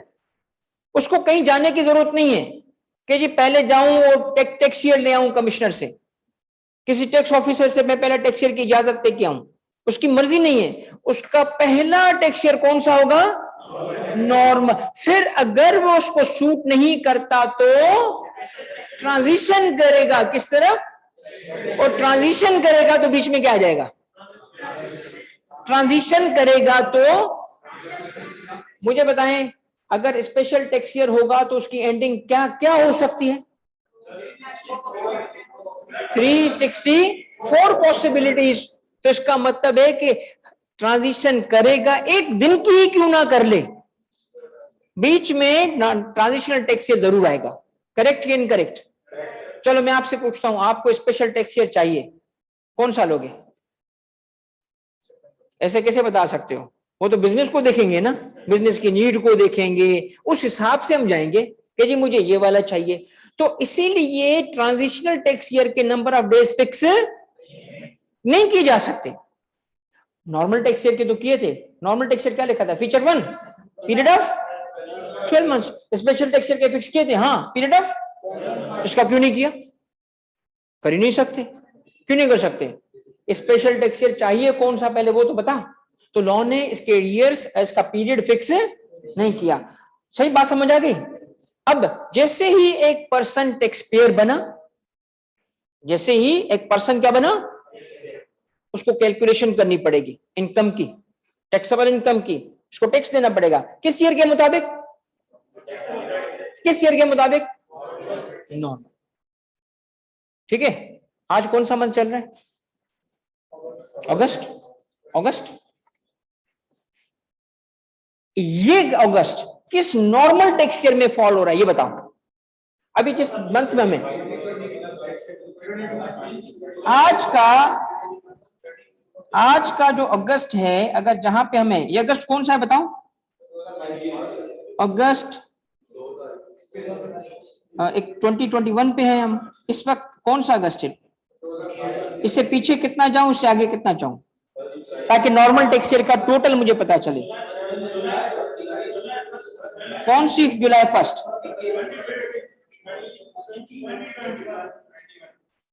21 2021. क्योंकि नहीं, मैं चाहता हूं करो, ये करो, फंसो, ताकि कॉन्सेप्ट क्लियर हो. मैं आपसे काम करवाऊंगा ताकि पेपर तुमने देना है, और उस वक्त फोन फ्रेंड भी नहीं होता. सर ये तो बताइएगा ये कौन सा. ठीक है, समझ रहे हैं भाई? देखो, अगर हम इसको 2020 अगस्त 21, अब जरा देखते हैं क्या है. अगस्त से पीछे जाओ. अगस्त जो है ना, जुलाई अगस्त, तो फर्स्ट 2 महीने पहले तो 20 वाला थोड़ी होगा, 21 वाला ही होगा. ये ध्यान में रखना. ठीक है, क्योंकि वो अगर एमसीक्यू इस तरह बनाया ना तो तुम्हें कैलकुलेशन भी करा सकता है, पॉसिबिलिटी है. वो तो ऊपर ऊपर की बातें होंगी, मगर थोड़ा सा मैं आपको हायर लेवल पे पढ़ाऊंगा ना, कि अगर थोड़ा मुश्किल कर दे तब भी तुम तैयार हो. तो अगस्त कौन सा होगा? जुलाई कौन सा होगा बच्चों? 21 वाला. अच्छा, एंड कब करूंगा? 30 जून. कौन सा? 22 वाला. अब यहां से लेके यहां तक पीरियड ऑफ 12 मंथ्स है? ये 12 मंथ्स है कि नहीं है? और कहां एंड हो रहा है वो? 30 जून कहां पे? अच्छा, अब एक चीज आखिरी बता रहा हूं, फिर हम आगे बढ़ जाएंगे. ये टॉपिक कंप्लीट हो चुका है. टैक्स ईयर्स की कितनी टाइप्स? कौन सी? Normal, special, transition. Normal tax year के 2 features, period of 12 months ending on. Special tax year के 2 features, different than normal tax year. कैसे? कैसे 30 जून 60? ट्रांजिशनल टैक्स ईयर का फीचर बताओ। ये एक्शन क्या नाम है तुम्हारा? सज्जाद, बेहतरीन बेटा। ये पीरियड इन बिटवीन नॉर्मल और स्पेशल टैक्स ईयर ट्रांजिशन के वक्त आता है। इसके क्या पीरियड फिक्स है? कर भी नहीं सकते। अच्छा, अब आखिरी पॉइंट सुनिएगा, और वो ये है कि नॉर्मल टैक्स ईयर, मैं सिर्फ इसको नॉर्मल टैक्स ईयर तक लिमिट करूंगा क्योंकि आपके कोर्स के हिसाब से बात कर रहा हूं। तो जो सीए का बच्चा बैठा है वो परेशान ना हो, क्योंकि आप सीए में जब पढ़ते हो तो आप एक अलग तरीके से पढ़ते हो, ठीक है? टेंशन आप नहीं लेना, आपको ज्यादा पता है पहले ही। काफी सारे बच्चे ऐसे हैं जिन उनसे बात कर रहा हूं ताकि वो ये ना देखें कि सर ये कैसे कवर करें, क्योंकि उनकी टेक्निक्स अलग होती है। तो बेटा नॉर्मल टैक्स ईयर का नाम भी रखा जाता है। और ये आपको पूरी सर्विस में इंशाल्लाह आप में से जो जो ज्वाइन करेगा, अल्लाह करे सारे ज्वाइन करें, मगर जब आप आएंगे तो आपको बार बार इससे वास्ता पड़ता है, ठीक है? किस चीज से? नाम से। किसका नाम? टैक्स ईयर का, नॉर्मल टैक्स ईयर का नाम। अब सुने, एक टैक्स ईयर है 1 जुलाई और 2020 एंडिंग ऑन 30 जून 2021। इस वक्त स्टैंडिंग टुडे, लुकिंग बैक, ये कंप्लीटेड टैक्स ईयर है, करेक्ट कि नहीं? लास्ट कंप्लीटेड टैक्स ईयर ये था। एक वो टैक्स ईयर है जो अभी चल रहा है, रनिंग टैक्स ईयर, ठीक है? अब मैं इस टैक्स ईयर को लेट सपोज का नाम रखना चाहता हूं, तो सुनिएगा, नाम एंडिंग डेट की बेसिस पे रखा जाता है। एंडिंग डेट का सिर्फ एक चीज आपने चेक करनी होती है, और वो है एंडिंग डेट का ये कैलेंडर ईयर। एंडिंग डेट का क्या? Calendar year. कैलेंडर ईयर तो पता है आप लोगों को? नहीं पता कैलेंडर ईयर? हमारा जो कैलेंडर ईयर है जनवरी से दिसंबर का पीरियड है। तो जो हम कहते हैं ना जनवरी फरवरी मार्च, ये कैलेंडर ईयर है। दिसंबर तक पहला महीना कौन सा है? जनवरी। आखिरी महीना कौन सा? दिसंबर। इसको हमारा जो सिस्टम फॉलो होता है ये कहलाता है ग्रिगोरियन। ग्रिगोरियन सिस्टम है। मुख्तलिफ एक इस्लामिक है, कुछ और भी हैं। लैटिन अमेरिका में माया वाला जो था, बिल्कुल इसी तरीके से हमारा जो इस वक्त पाकिस्तान में यूज होता है ग्रिगोरियन, दिसंबर एंडिंग। इस ईयर को मैं कहता हूं, आप इस एंडिंग डेट का किसका, ये बस याद रखें, नॉर्मल टैक्स ईयर में एंडिंग डेट का क्या चेक करना है? वो नाम बन जाएगा। वो क्या बन जाएगा? अब इस पीरियड का नाम है टैक्स ईयर 2021। टैक्स ईयर क्या? इसका नाम पड़ गया टैक्स ईयर क्या? 2021। ये बात समझ आई? नहीं, रिपीट करता हूं, सुने। नॉर्मल टैक्स ईयर का, फरूक गुड बेटा, शाबाश। नॉर्मल संत, ठीक है बेटा, शाबाश। देखो, नॉर्मल टैक्स ईयर का नाम कैसे रखा जाता है? नॉर्मल पहले टैक्स ईयर कहते हैं किसको? जुलाई टू जून के 12 महीने को कहते हैं। एंडिंग डेट का क्या? सिर्फ ईयर नहीं बोलो ना, नहीं, कैलेंडर ईयर। टैक्स ईयर तो बेटा वही है ना, ये है टैक्स ईयर, आपके सामने लिखा है। क्या ये नॉर्मल टैक्स ईयर है? सबसे पहले चलो आसान करता हूं, सबसे पहले देखो कि आप जिस ईयर का नाम रखते हो वो नॉर्मल टैक्स ईयर है कि नहीं है। पहले ये चेक कर लो, नॉर्मल टैक्स ईयर है ना? कैसे पता चला? 30 जून। अब इसकी मैं बिल्कुल स्टेप करके देता हूं ताकि आराम से सब समझ आ जाए आपको। Step 1, whether normal tax year है? यस। ओके, फिर आगे बढ़ो। एंडिंग डेट निकालो, बताओ इसकी एंडिंग डेट क्या होगी? कोई 30 जून होगी, और उसके बाद कोई ईयर होगा ना? अच्छा, तीसरा कैलेंडर ईयर ऑफ किसका? Calendar year of ending date. अब जो कैलेंडर ईयर होता है ना वो यहां लिखते हो। अच्छा, तुम कैलेंडर छोड़ भी दो, ईयर, वो ईयर क्या होगा? अगर मैं यहां लिखूं 2021, तो इन 3 स्टेप्स के जरिए जो नाम पड़ेगा वो ये पड़ जाएगा। क्या कहलाएगा? टैक्स ईयर 2021 है। अब मैं आपसे जरा पता भी तो चले कितना समझ आया। पूछता हूं, ये थोड़ी सी एक्सरसाइज है, अगले 2 मिनट में जल्दी जल्दी से कर लेना, वरना तुम टैक्स के मजहब से निकाले जाओगे, फतवा आ जाएगा तुम लोगों के, तुम काफिर हो टैक्स में। जल्दी करनी है, फास्ट, क्योंकि पेपर की तैयारी है, टाइम नहीं लेना।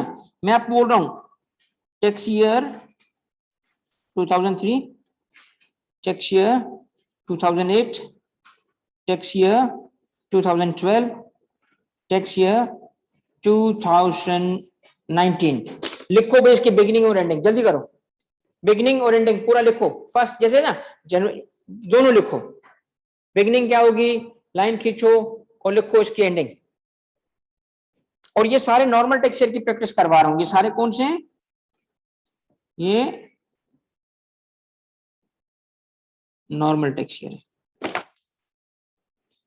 शाबाश बेटा अरुण, शाबाश फैजान, वेरी गुड बेटा। उमा एक्सीलेंट, शाबाश।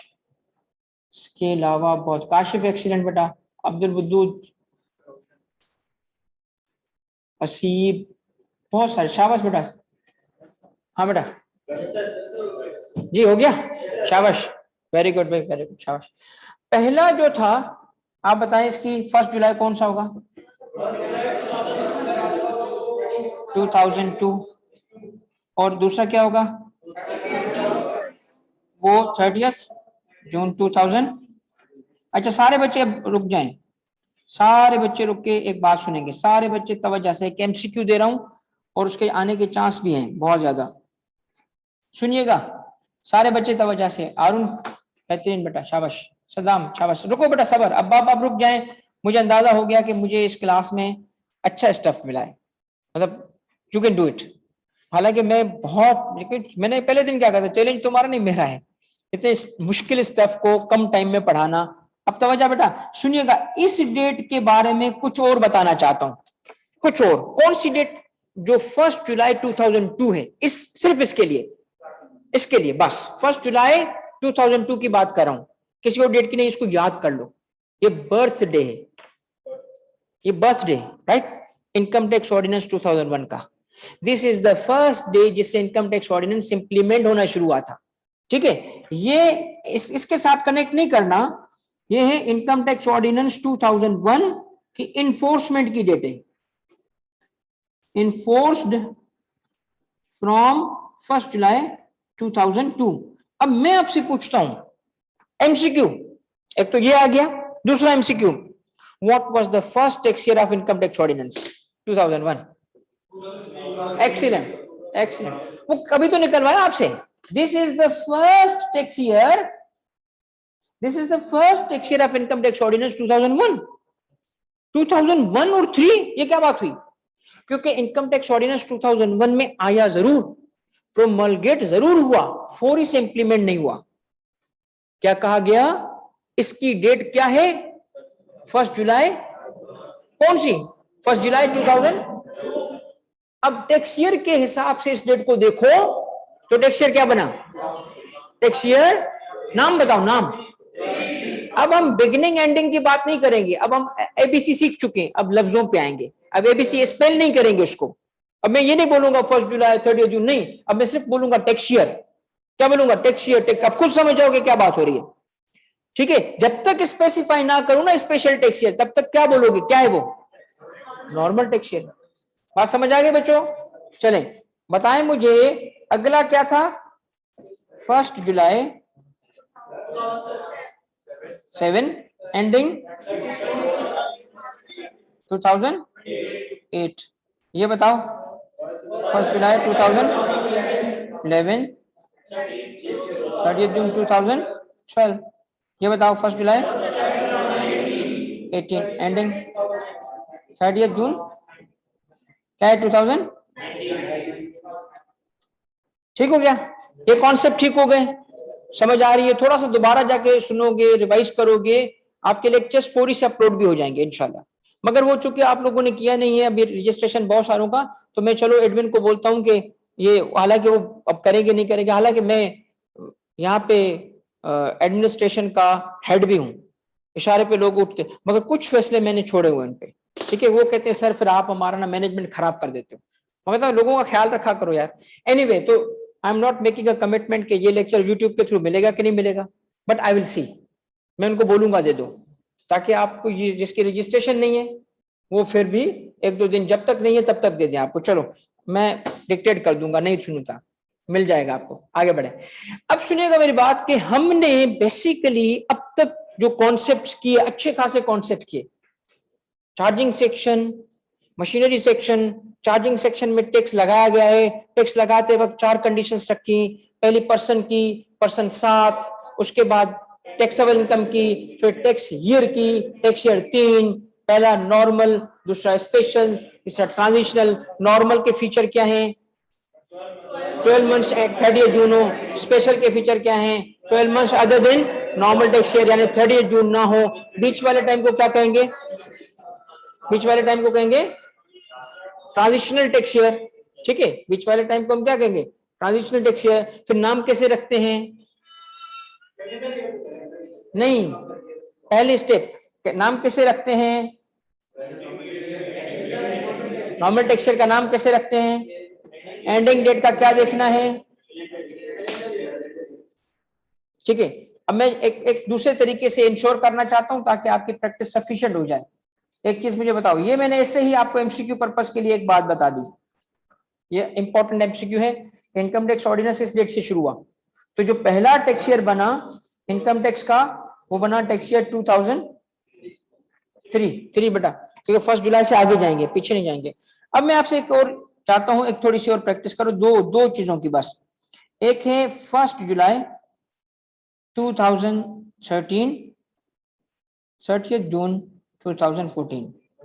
एक है 1 जुलाई 2005, 30 जून 2006। ये बताएं इसका क्या नाम है? टैक्स ईयर 2014, इसका नाम क्या है? ओके, अब आई एम श्योर आप कर लोगे। ये देखें, जब टेक्निकल चीज होगी तो यही पूछेगा ना। और जिसने लास्ट टाइम दिए थे पेपर और समझ ही नहीं आया था, वो इसलिए नहीं समझ आया था कि आपने पढ़ा ही नहीं था इस तरीके से। अच्छा, अब आप आ जाएं आगे, थोड़ा सा हम आगे जाएंगे, कुछ और चीजें कवर करेंगे। टाइम क्या है? नहीं, क्लास का टाइम क्या है? हमारे पास टाइम है, हमारे पास टाइम है। मैं अभी यहां तक आ चुका हूं, ये देखिएगा। ठीक है, ये आपको नोट्स मिल जाएंगे हर रोज, आपको ये नोट्स मिल जाएंगे, मगर पढ़ो। ठीक है, जमा नहीं करो नोट्स को। और जो जो लेक्चर पोस्टपोन कर रहा है गलत कर रहा है कि जी चलो रिकॉर्डेड में मिलेगा। रिकॉर्डिंग पे जो गया ना वो गया, बिलीव मी, रिकॉर्डिंग पे डिपेंड नहीं करना, मिलेगी आपको। चलो भाई चिल करो, ये इतना पाए। मैं आपको बताऊं, हम चीजें 2 साल में चेक कर चुके हैं। बच्चे ना सो रहे होते हैं, कुछ परवाह नहीं है, आखिर में पता चलता है कि जी ये तो 80 घंटे की रिकॉर्डिंग है, अब मैं क्या करूं। अब 80 घंटे में बैठता है, उसके हाथ पे छोड़ो यार, अल्लाह मालिक के जो हुआ देखा जाएगा। तो अपने फ्यूचर को इस तरह तो ना करें ना, रिस्क पे तो ना डालें ना जी। दोबारा बताओ बेटा।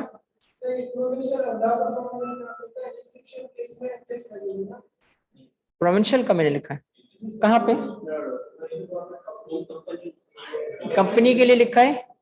और अच्छा, ठीक है, रुको मैं बताता हूँ। चलो गुड, मैं आपको एक्सप्लेन करता हूँ। इन्होंने पिछले किसी टॉपिक पे एक सवाल पूछा है कि प्रोविंशियल गवर्नमेंट की कोई इनकम टैक्सेबल हो सकती है। देखिए, उसकी मैं मिसाल देता हूँ कि अगर इस्लामाबाद और कराची 2 एंड्स हैं, सिंध गवर्नमेंट ने किसी जमाने में एक सर्विस चलाई थी, सिंध ट्रांसपोर्टेशन कोई सर्विस थी, बस सर्विस होती थी। अब वो बस सर्विस किसकी है? टूरिज्म डिपार्टमेंट की है, सिंध गवर्नमेंट की। तो वो बस ना यहाँ से जाती थी इस्लामाबाद तक, तो कराची से निकलना फिर पूरे सिंध, जब तक वो सिंध में है तब तक तो वो टैक्सेबल नहीं है। मगर जैसे ही वो निकली सिंध से और पंजाब के बॉर्डर में निकली, तो वहां से जो इनकम कमाना शुरू करेंगे वो किसकी होगी? सिंध गवर्नमेंट की। किस डिपार्टमेंट की? टूरिज्म डिपार्टमेंट की। तो गवर्नमेंट की इनकम आ गई, कौन सी? बस सर्विस चलाने से। ठीक है भाई, सिंध हाउस है इस्लामाबाद में, उन्होंने देखा जी इतना बड़ा जो है वो जगह है, हम 4 चीजें इसकी जो है ना उसमें कोई शॉप खोल देते हैं, वहां से इनकम कमा रहे। सब कुछ ऐसा होता तो नहीं, बट मैं एक मिसाल दे रहा हूँ, क्योंकि गवर्नमेंट बेसिकली कमर्शियल एक्टिविटीज इस तरह करती नहीं है। पॉसिबिलिटी रखी गई है, करेंगी तो इस तरह होगा। इसकी मिसाल मैंने दी, बस सर्विस। आगे बढ़े बेटा, आ जाए, ये हमारा बुनियाद है, ये कवर हो चुका है। इसमें एक पॉइंट बाकी है, उसकी तरफ आ रहा हूं। देखें, मुझे एक बात बताएं, इनकम, रुक जाओ बस, थोड़ा सा टाइम की लिमिटेशन है बेटा, आता हूं आपकी तरफ, आपसे जरूर सवाल का जवाब दूंगा। मुझे पहले एक बात बता दो, इनकम टैक्स लगने के लिए 4 चीजें चेक करेंगे हम, कौन सी? Person, taxable income, tax year. कुछ पिक्चर बन रही है आपकी कि कैलकुलेशंस कैसे, टैक्स है क्या, मतलब पहले आपके सर से गुजर रही, अब समझ आ रही है? अब सुने, अगली क्लास इस चीज पे होगी एक्सक्लूसिवली, इसमें बहुत सारी चीजें समझानी है। टैक्सेबल इनकम की वजाहत अगली क्लास में आएगी। रेट जो है ये कोई बड़ी बात नहीं है, रेट की सिर्फ आपको बताना पड़ेगा कि ये दो बातें, रेट पे कुछ भी नहीं है, रेट बहुत आसान चीज है, रेट को तो समझो जैसे है ही नहीं, इतना आसान है। तो 4 में से कितनी हमने कवर कर ली? 2। कौन सी? पर्सन और ये अगली क्लास में जाएगी। तो आज की लास्ट बात, आखिरी पॉइंट, नहीं रुको, आज की आखिरी बात यह है कि इसके लिए मैंने एक पॉइंट रखा हुआ था, जो मैंने कहा बेस डालूं, कुछ समझ ले, तो अब थोड़ा सा ना मुश्किल कॉन्सेप्ट लगेगा उन बच्चों को जिसका कोई बैकग्राउंड नहीं, अब समझ आएगा। मुझे एक बात बताएं, राहत फतेह अली कितना अच्छा सिंगर है, बहुत अच्छा है, ओके, कहां से इनकम कमाता है? पाकिस्तान से? नहीं, ऑल ओवर ना? हाँ, ऐसा है कि नहीं है? तो वो छोड़ते होंगे, इस पर टैक्स नहीं लगाते होंगे क्या? अभी तो कहते होंगे ना हमारे मुल्क में कमा रहे हो भी, ठीक है। इसी तरीके से जो प्लेयर्स हैं कहां खेलते हैं? गली मोहल्ले में, ऐसे नहीं वो तो अब कॉन्सेप्ट टैक्स में ये है, कॉन्सेप्ट टैक्स में ये है कि भाई जब हम किसी पर्सन को टैक्स करेंगे, तो आप लोग तो चूंकि एफपीएससी के एग्जाम्स वगैरह अगर आपने दिए हैं तो आपको अंदाजा होगा इंटरनेशनल रिलेशंस का, दुनिया के बाकी कंट्रीज का, सॉवरेनिटी के कॉन्सेप्ट का। सॉवरेनिटी का मतलब क्या है? हर मुल्क क्या है? सुप्रीम पावर, खुद मुख्तार है, सुप्रीम, उसको कोई सुना नहीं सकता, बता नहीं सकता, हर मुल्क अपना फैसला खुद करेगा, सॉवरेनिटी। तो एक सुनिएगा, एक है टैक्स सॉवरेनिटी, हर मुल्क अपने लोगों पे टैक्स लगा सकता है, ठीक है, मगर इसमें तो मसला आ जाता है, क्यों? अच्छा, व्हाट इफ के ब्रिटिश सिटीजन इधर आके इनकम कमाए, व्हाट इफ के पाकिस्तानी सिटीजन बाहर जाके टैक्स करें, तो हम क्या करें? हमला कर दें, वो गोली उस तरफ लगा दे मिसाइल का कि हमारे लोगों को टैक्स कर रहे हो, तुम नहीं छोड़ेंगे तुम लोगों को। तो हो सकता है हर मुल्क अपने अपने सिटीजन्स को तो टैक्स करता है, मगर अपने मुल्क में आने वाली इनकम को भी टैक्स करता है। तो थोड़े से ना टैक्स के कॉन्सेप्ट अब आ रहा है, थोड़ा ऐसा कॉन्सेप्ट जो टैक्स के हवाले से अब समझ पाएंगे आप। राहत फतेह अली को नहीं भूलोगे, पूरी कहानी समझ आ जाएगी तुम लोगों को, ठीक है। आ जाए भी, बात करते हैं पर्सन की आखिरी पॉइंट पे। पर्सन ये थोड़ा सा मैं आपको समझाता हूं क्या है। अपने नाम के साथ हम लगाते हैं हमेशा सरनेम, खासतौर पे जो हर जगह अलग अलग प्रैक्टिस है, कराची में कम है, मुख्तलिफ जगह पे। अच्छा जी, मैं जैसे अपना नाम लिखता हूँ तारिक चुनियो टीटी, ओके, तो तारिक, अब पूरा नाम मेरा क्या है? तारिक हुसैन, ठीक है। और ये तुनियो क्यों लगाता हूं? कास्ट, सरनेम, कबीला, है ना। ऐसे ही सुनना मेरी बात, ऐसे ही पर्सन्स कितने हैं? 7, उसका कबीला भी है, ठीक है। तो इंडिविजुअल का भी कबीला है, समझ रहे हो। अब मेरा छोटा बेटा जो है वो 3 साल का है, उसको बहन का नाम कस्बा तारिक, ठीक है। वो स्कूल के लिए उसको तैयार कर रहे थे कि तुम्हारा नाम है मोहम्मद हसन। अब वो कंफ्यूज होता है, कहते हैं इसके नाम में तारिक आता है, मेरे में नहीं आता, वो कस्बा तारिक है।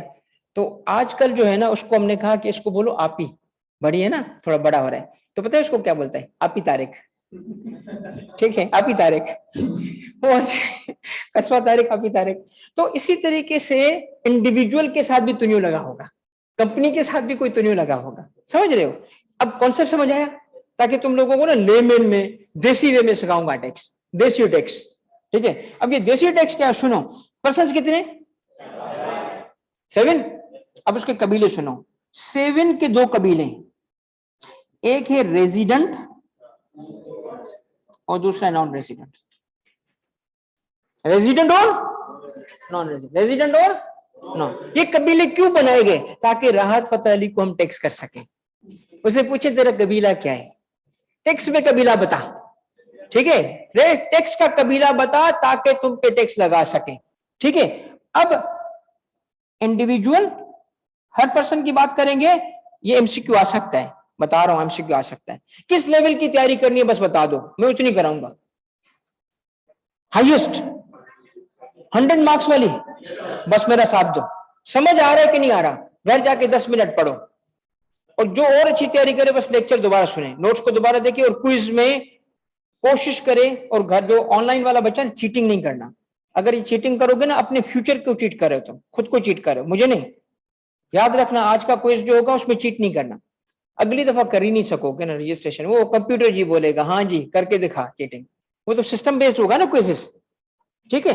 और जो ऑन कैंपस है आपको सिस्टम बेस्ड क्विज नहीं, इधर बैठा के करवाऊंगा ताकि आपको प्रैक्टिस मिले। जो यहाँ है तो उसका तो हमें फैसिलिटी है ना, जो सिस्टम बेस्ड है। चलो, इंडिविजुअल दो किस्म के हैं, कबीले वाइज बताओ कौन से, रेजिडेंट और, इसी तरीके से एओपी दो किस्म की है, रेजिडेंट और नॉन रेजिडेंट। इसी तरीके से कंपनी दो किस्म की है, रेजिडेंट और, मगर अनलाइक दिस कंपनी ऊपर होगी, हाँ, अनलाइक दिस फेडरल गवर्नमेंट सिर्फ और सिर्फ रेजिडेंट है, फेडरल गवर्नमेंट सिर्फ और सिर्फ क्या ट्रीट होगी, resident. Foreign government, political subdivision of foreign government, public international organisation, ये तीनों के तीनों नॉन रेजिडेंट। सारे पर्सन्स आपके सामने आ गए। इंडिविजुअल, एओपी और कंपनी के लिए पॉसिबिलिटी है ईदर और की, ईदर रेजिडेंट और नॉन रेजिडेंट। जब भी आपके पास कोई टैक्स पेयर आएगा और आपसे कहेगा सर मैडम मुझे हेल्प करें टैक्स कैलकुलेशन में, पहला सवाल क्या पूछोगे, नो, बिजनेस किस स्ट्रक्चर पे कर रहे हो, सोल प्रोप्राइटर हो, पार्टनरशिप में हो या कंपनी है, उससे आप उसका क्या तय करोगे, पर्सनल स्टेटस पता चलेगा। मेरी अपनी दुकान है, यानी क्या है वो, इंडिविजुअल। फिर अगला सवाल क्या पूछोगे, उससे पूछोगे, वो कहेगा मुझे तो नहीं पता। अब तुम्हें पता होना चाहिए कि ये डिस्ट्रीब्यूशन रेजिडेंट कब होगा और रेजिडेंट कब होगा और नॉन रेजिडेंट कब होगा, ये हो आपको पता। तो ये पॉसिबिलिटी इधर आर कहां है, किस किस केस में इधर आ रहे हैं। क्या फेडरल गवर्नमेंट, जब भी तुम्हारे जरूरत पड़े फेडरल गवर्नमेंट, तो पूछोगे उसकी क्या है, इन तीन से पूछोगे कि क्या है। इसका मतलब 4 पर्सन्स का कबीला फिक्स है। वो जो, अगर आपने मूवी देखी है, जो आमिर खान की एक मूवी है जिसमें वो कबीले, वो जगह ठप्पा किधर है, मजहब का ठप्पा किधर है, कौन सी मूवी है वो, पीके है ना, पीके। वो जाता है, वो बच्चा उठा के देखते हैं इसको, ठप्पा किधर है मजहब का। तो तुम भी ना 4% को ठप्पा लगा हुआ है, उस पे है, बाकियों पे नहीं है, बाकी ढूंढना पड़ेगा। किस पे ठप्पा लगा हुआ है, फेडरल गवर्नमेंट और फॉरेन गवर्नमेंट और इन 4, 7 थे ना टोटल, आखिरी चार वो उसका फिक्स है स्टेटस, उसका कबीला भी फिक्स है, यानी वो रेजिडेंट है। जब फेडरल गवर्नमेंट होगी तो क्या कहेंगे उसको, और जब बाकी होंगी तो क्या कहेंगे उसको, ठीक है। और पहले जो होंगे डिटरमिन करने पड़ेंगे। अब वो डिटरमिन कैसे करेंगे वो अगली क्लास की बात है, क्योंकि बहुत ज्यादा हो जाएगा आप लोगों के लिए। इनिशियल क्लासेस फॉलो, एक चीज सिर्फ नोट कर लो, क्या, बस ये लास्ट पॉइंट है मेरा, इसके बाद मैं एंड करूंगा। और स्टाफ में से अगर कोई मुझे सुन रहा है तो वसीम क्विज, अगर वसीम सुन रहा है तो क्विज, और कोई और सुन रहा है तो वसीम को मैसेज दें कि क्विज के लिए आ जाए। अच्छा, अब ये है कि आखिरी पॉइंट क्या है, आखिरी पॉइंट है नॉन रेजिडेंट, रेजिडेंट को कबीले बनाए क्यों बनाए भाई, कोई फैंसी टैक्स करने के लिए ना, टैक्स का स्कोप देखिए। इसमें मैं मिसाल देता हूं आपको कि जी एक पर्सन है, जो पर्सन सिर्फ और सिर्फ पाकिस्तान में, ठीक है, जो पर्सन कहाँ है, सिर्फ और सिर्फ पाकिस्तान में, उसकी इनकम सिर्फ पाकिस्तान से ही कमाई जा रही है बस। ये पर्सन पाकिस्तान में इनकम कमाने की वजह से पाकिस्तान सोर्स इनकम कमा रहा है। कौन सी इनकम कमा रहा है, पाकिस्तान सोर्स इनकम। सुनिएगा, अब ये लिख रहा हूं, ये बड़ी इंपॉर्टेंट बात लिख रहा हूं, ये आपने नोट करनी है। Pakistan source income, Pakistan source income, ये तो मैंने एब्रीविएशन लिख दिया क्योंकि याद करना पड़ेगा आपको एब्रीविएशन क्या है, पाकिस्तान सोर्स इनकम। ठीक है वसीम आ जाओ मेरे पास। पाकिस्तान सोर्स इनकम, कौन पाकिस्तान सोर्स इनकम किसको कहते हैं, वो इनकम जो नाम में ही लिखा है पाकिस्तान सोर्स इनकम, जो पाकिस्तान से कमाई जाए। एज अगेंस्ट दिस एक है very good foreign source income. ये आज जरूर बेटा घर जाके ना इसको रिवाइज करना ताकि ये चीजें याद होंगी ना, थोड़ी सी मेहनत कर लो। सोर्स ऑफ इनकम कितने हैं, सोर्सेस, अच्छा सोर्स रूल, चलो इसको मैं ना एक काम करता हूं, सोर्सेस ऑफ इनकम तुम आगे चल के गलत ना समझो, सोर्स की बेसिस पे सोर्सेस कितने हैं, पाकिस्तान सोर्स इनकम और फॉरेन सोर्स इनकम। अब एक पाकिस्तान में बना रेजिडेंट, पाकिस्तान में उसका स्टेटस क्या है, जो भी रीजन थे पाकिस्तानी लॉ के मुताबिक वो बना रेजिडेंट, जैसे राहत फतेह अली खान रेजिडेंट है, पाकिस्तान में कमा रहा है 10 रुपए और बाहर से कमा रहा है बिलियंस, तो पाकिस्तानी गवर्नमेंट क्या करेगी रेजिडेंट के साथ, तुम दोनों टैक्स करेगी, क्योंकि हमें ज्यादा टैक्स चाहिए, टैक्स सॉवरेनिटी, हमें ज्यादा पैसे चाहिए, जहां हम नहीं सुनते हमें पैसे चाहिए।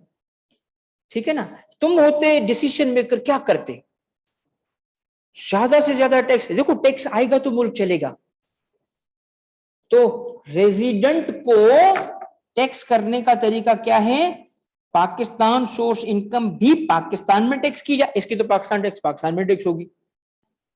ठीक है ना, और इस बंदे की फॉरेन सोर्स इनकम भी कहां टैक्स होगी, पाकिस्तान में, समझ रहे हो। तो रेजिडेंट बनने से क्या हुआ,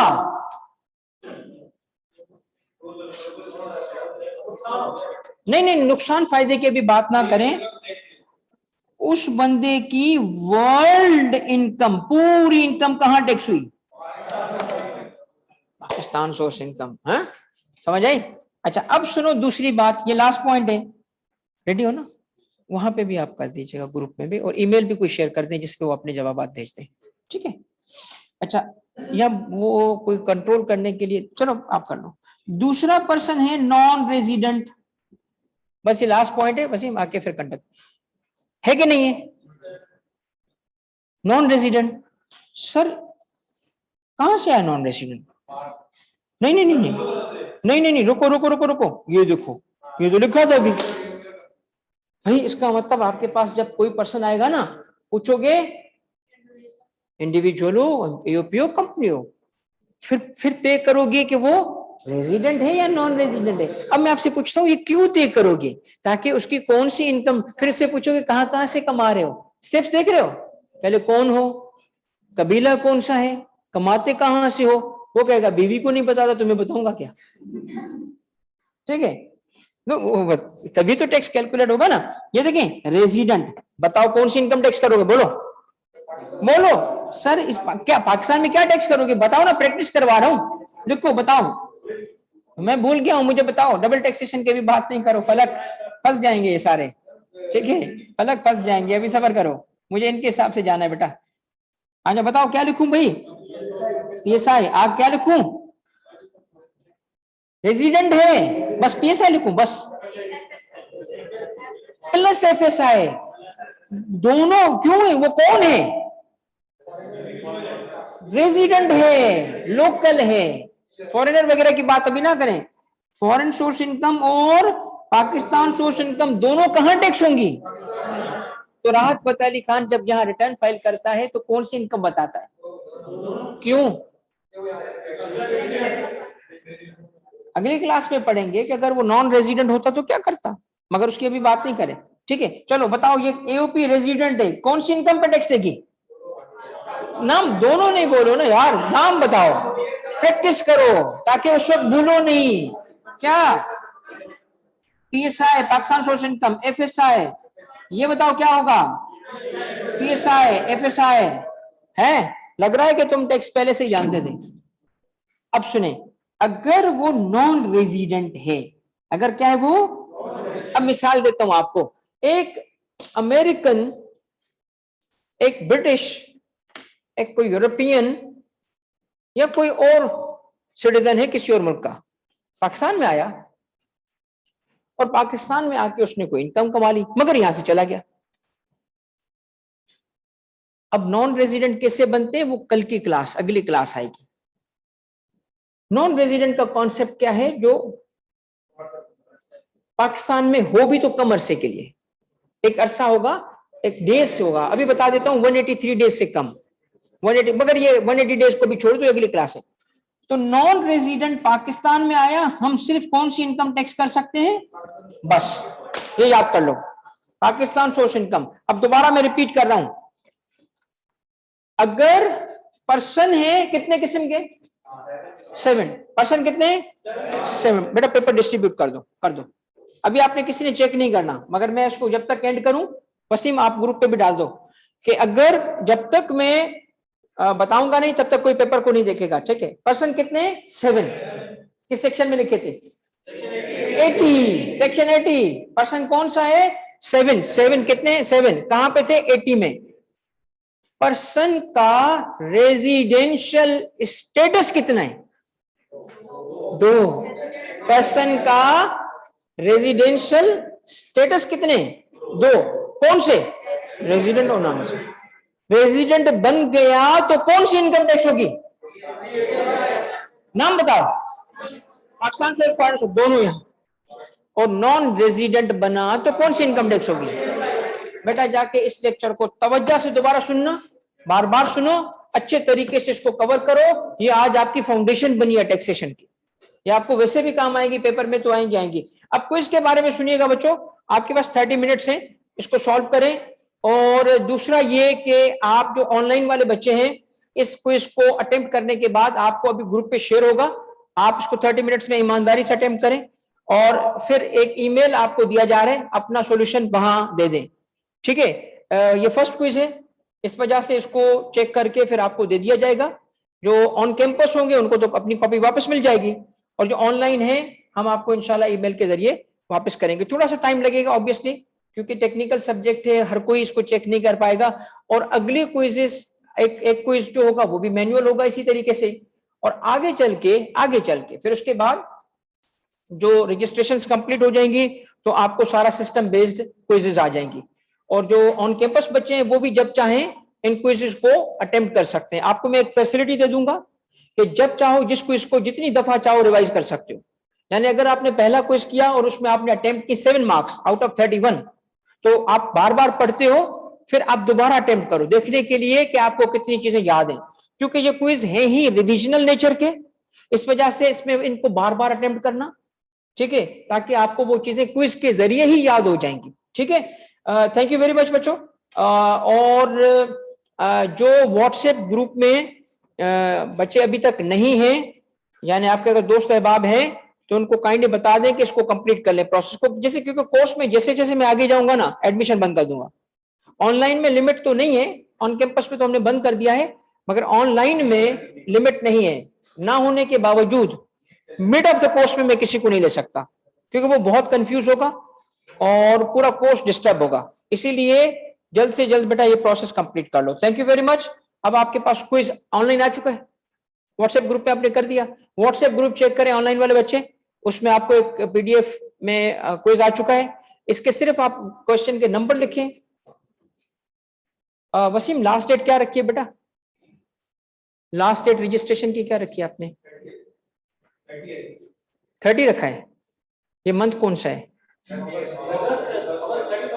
31 कर दो, 31, बल्कि एक ये काम करो वसीम, इनको एक दिन और दे दो, फर्स्ट, फिर सेकंड से आप बंद कर देना जो भी है, ठीक है, या फर्स्ट दे दो, एक दे दो।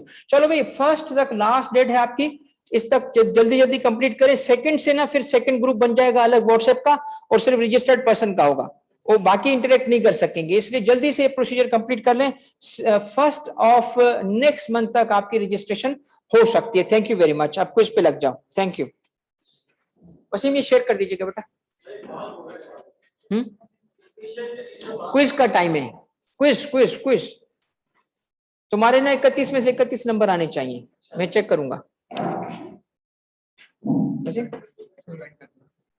एक मेरा सिस्टम तो नहीं है ना, इसको ईमेल करना है बच्चों, वो व्हाट्सएप कर दीजिए बच्चों को।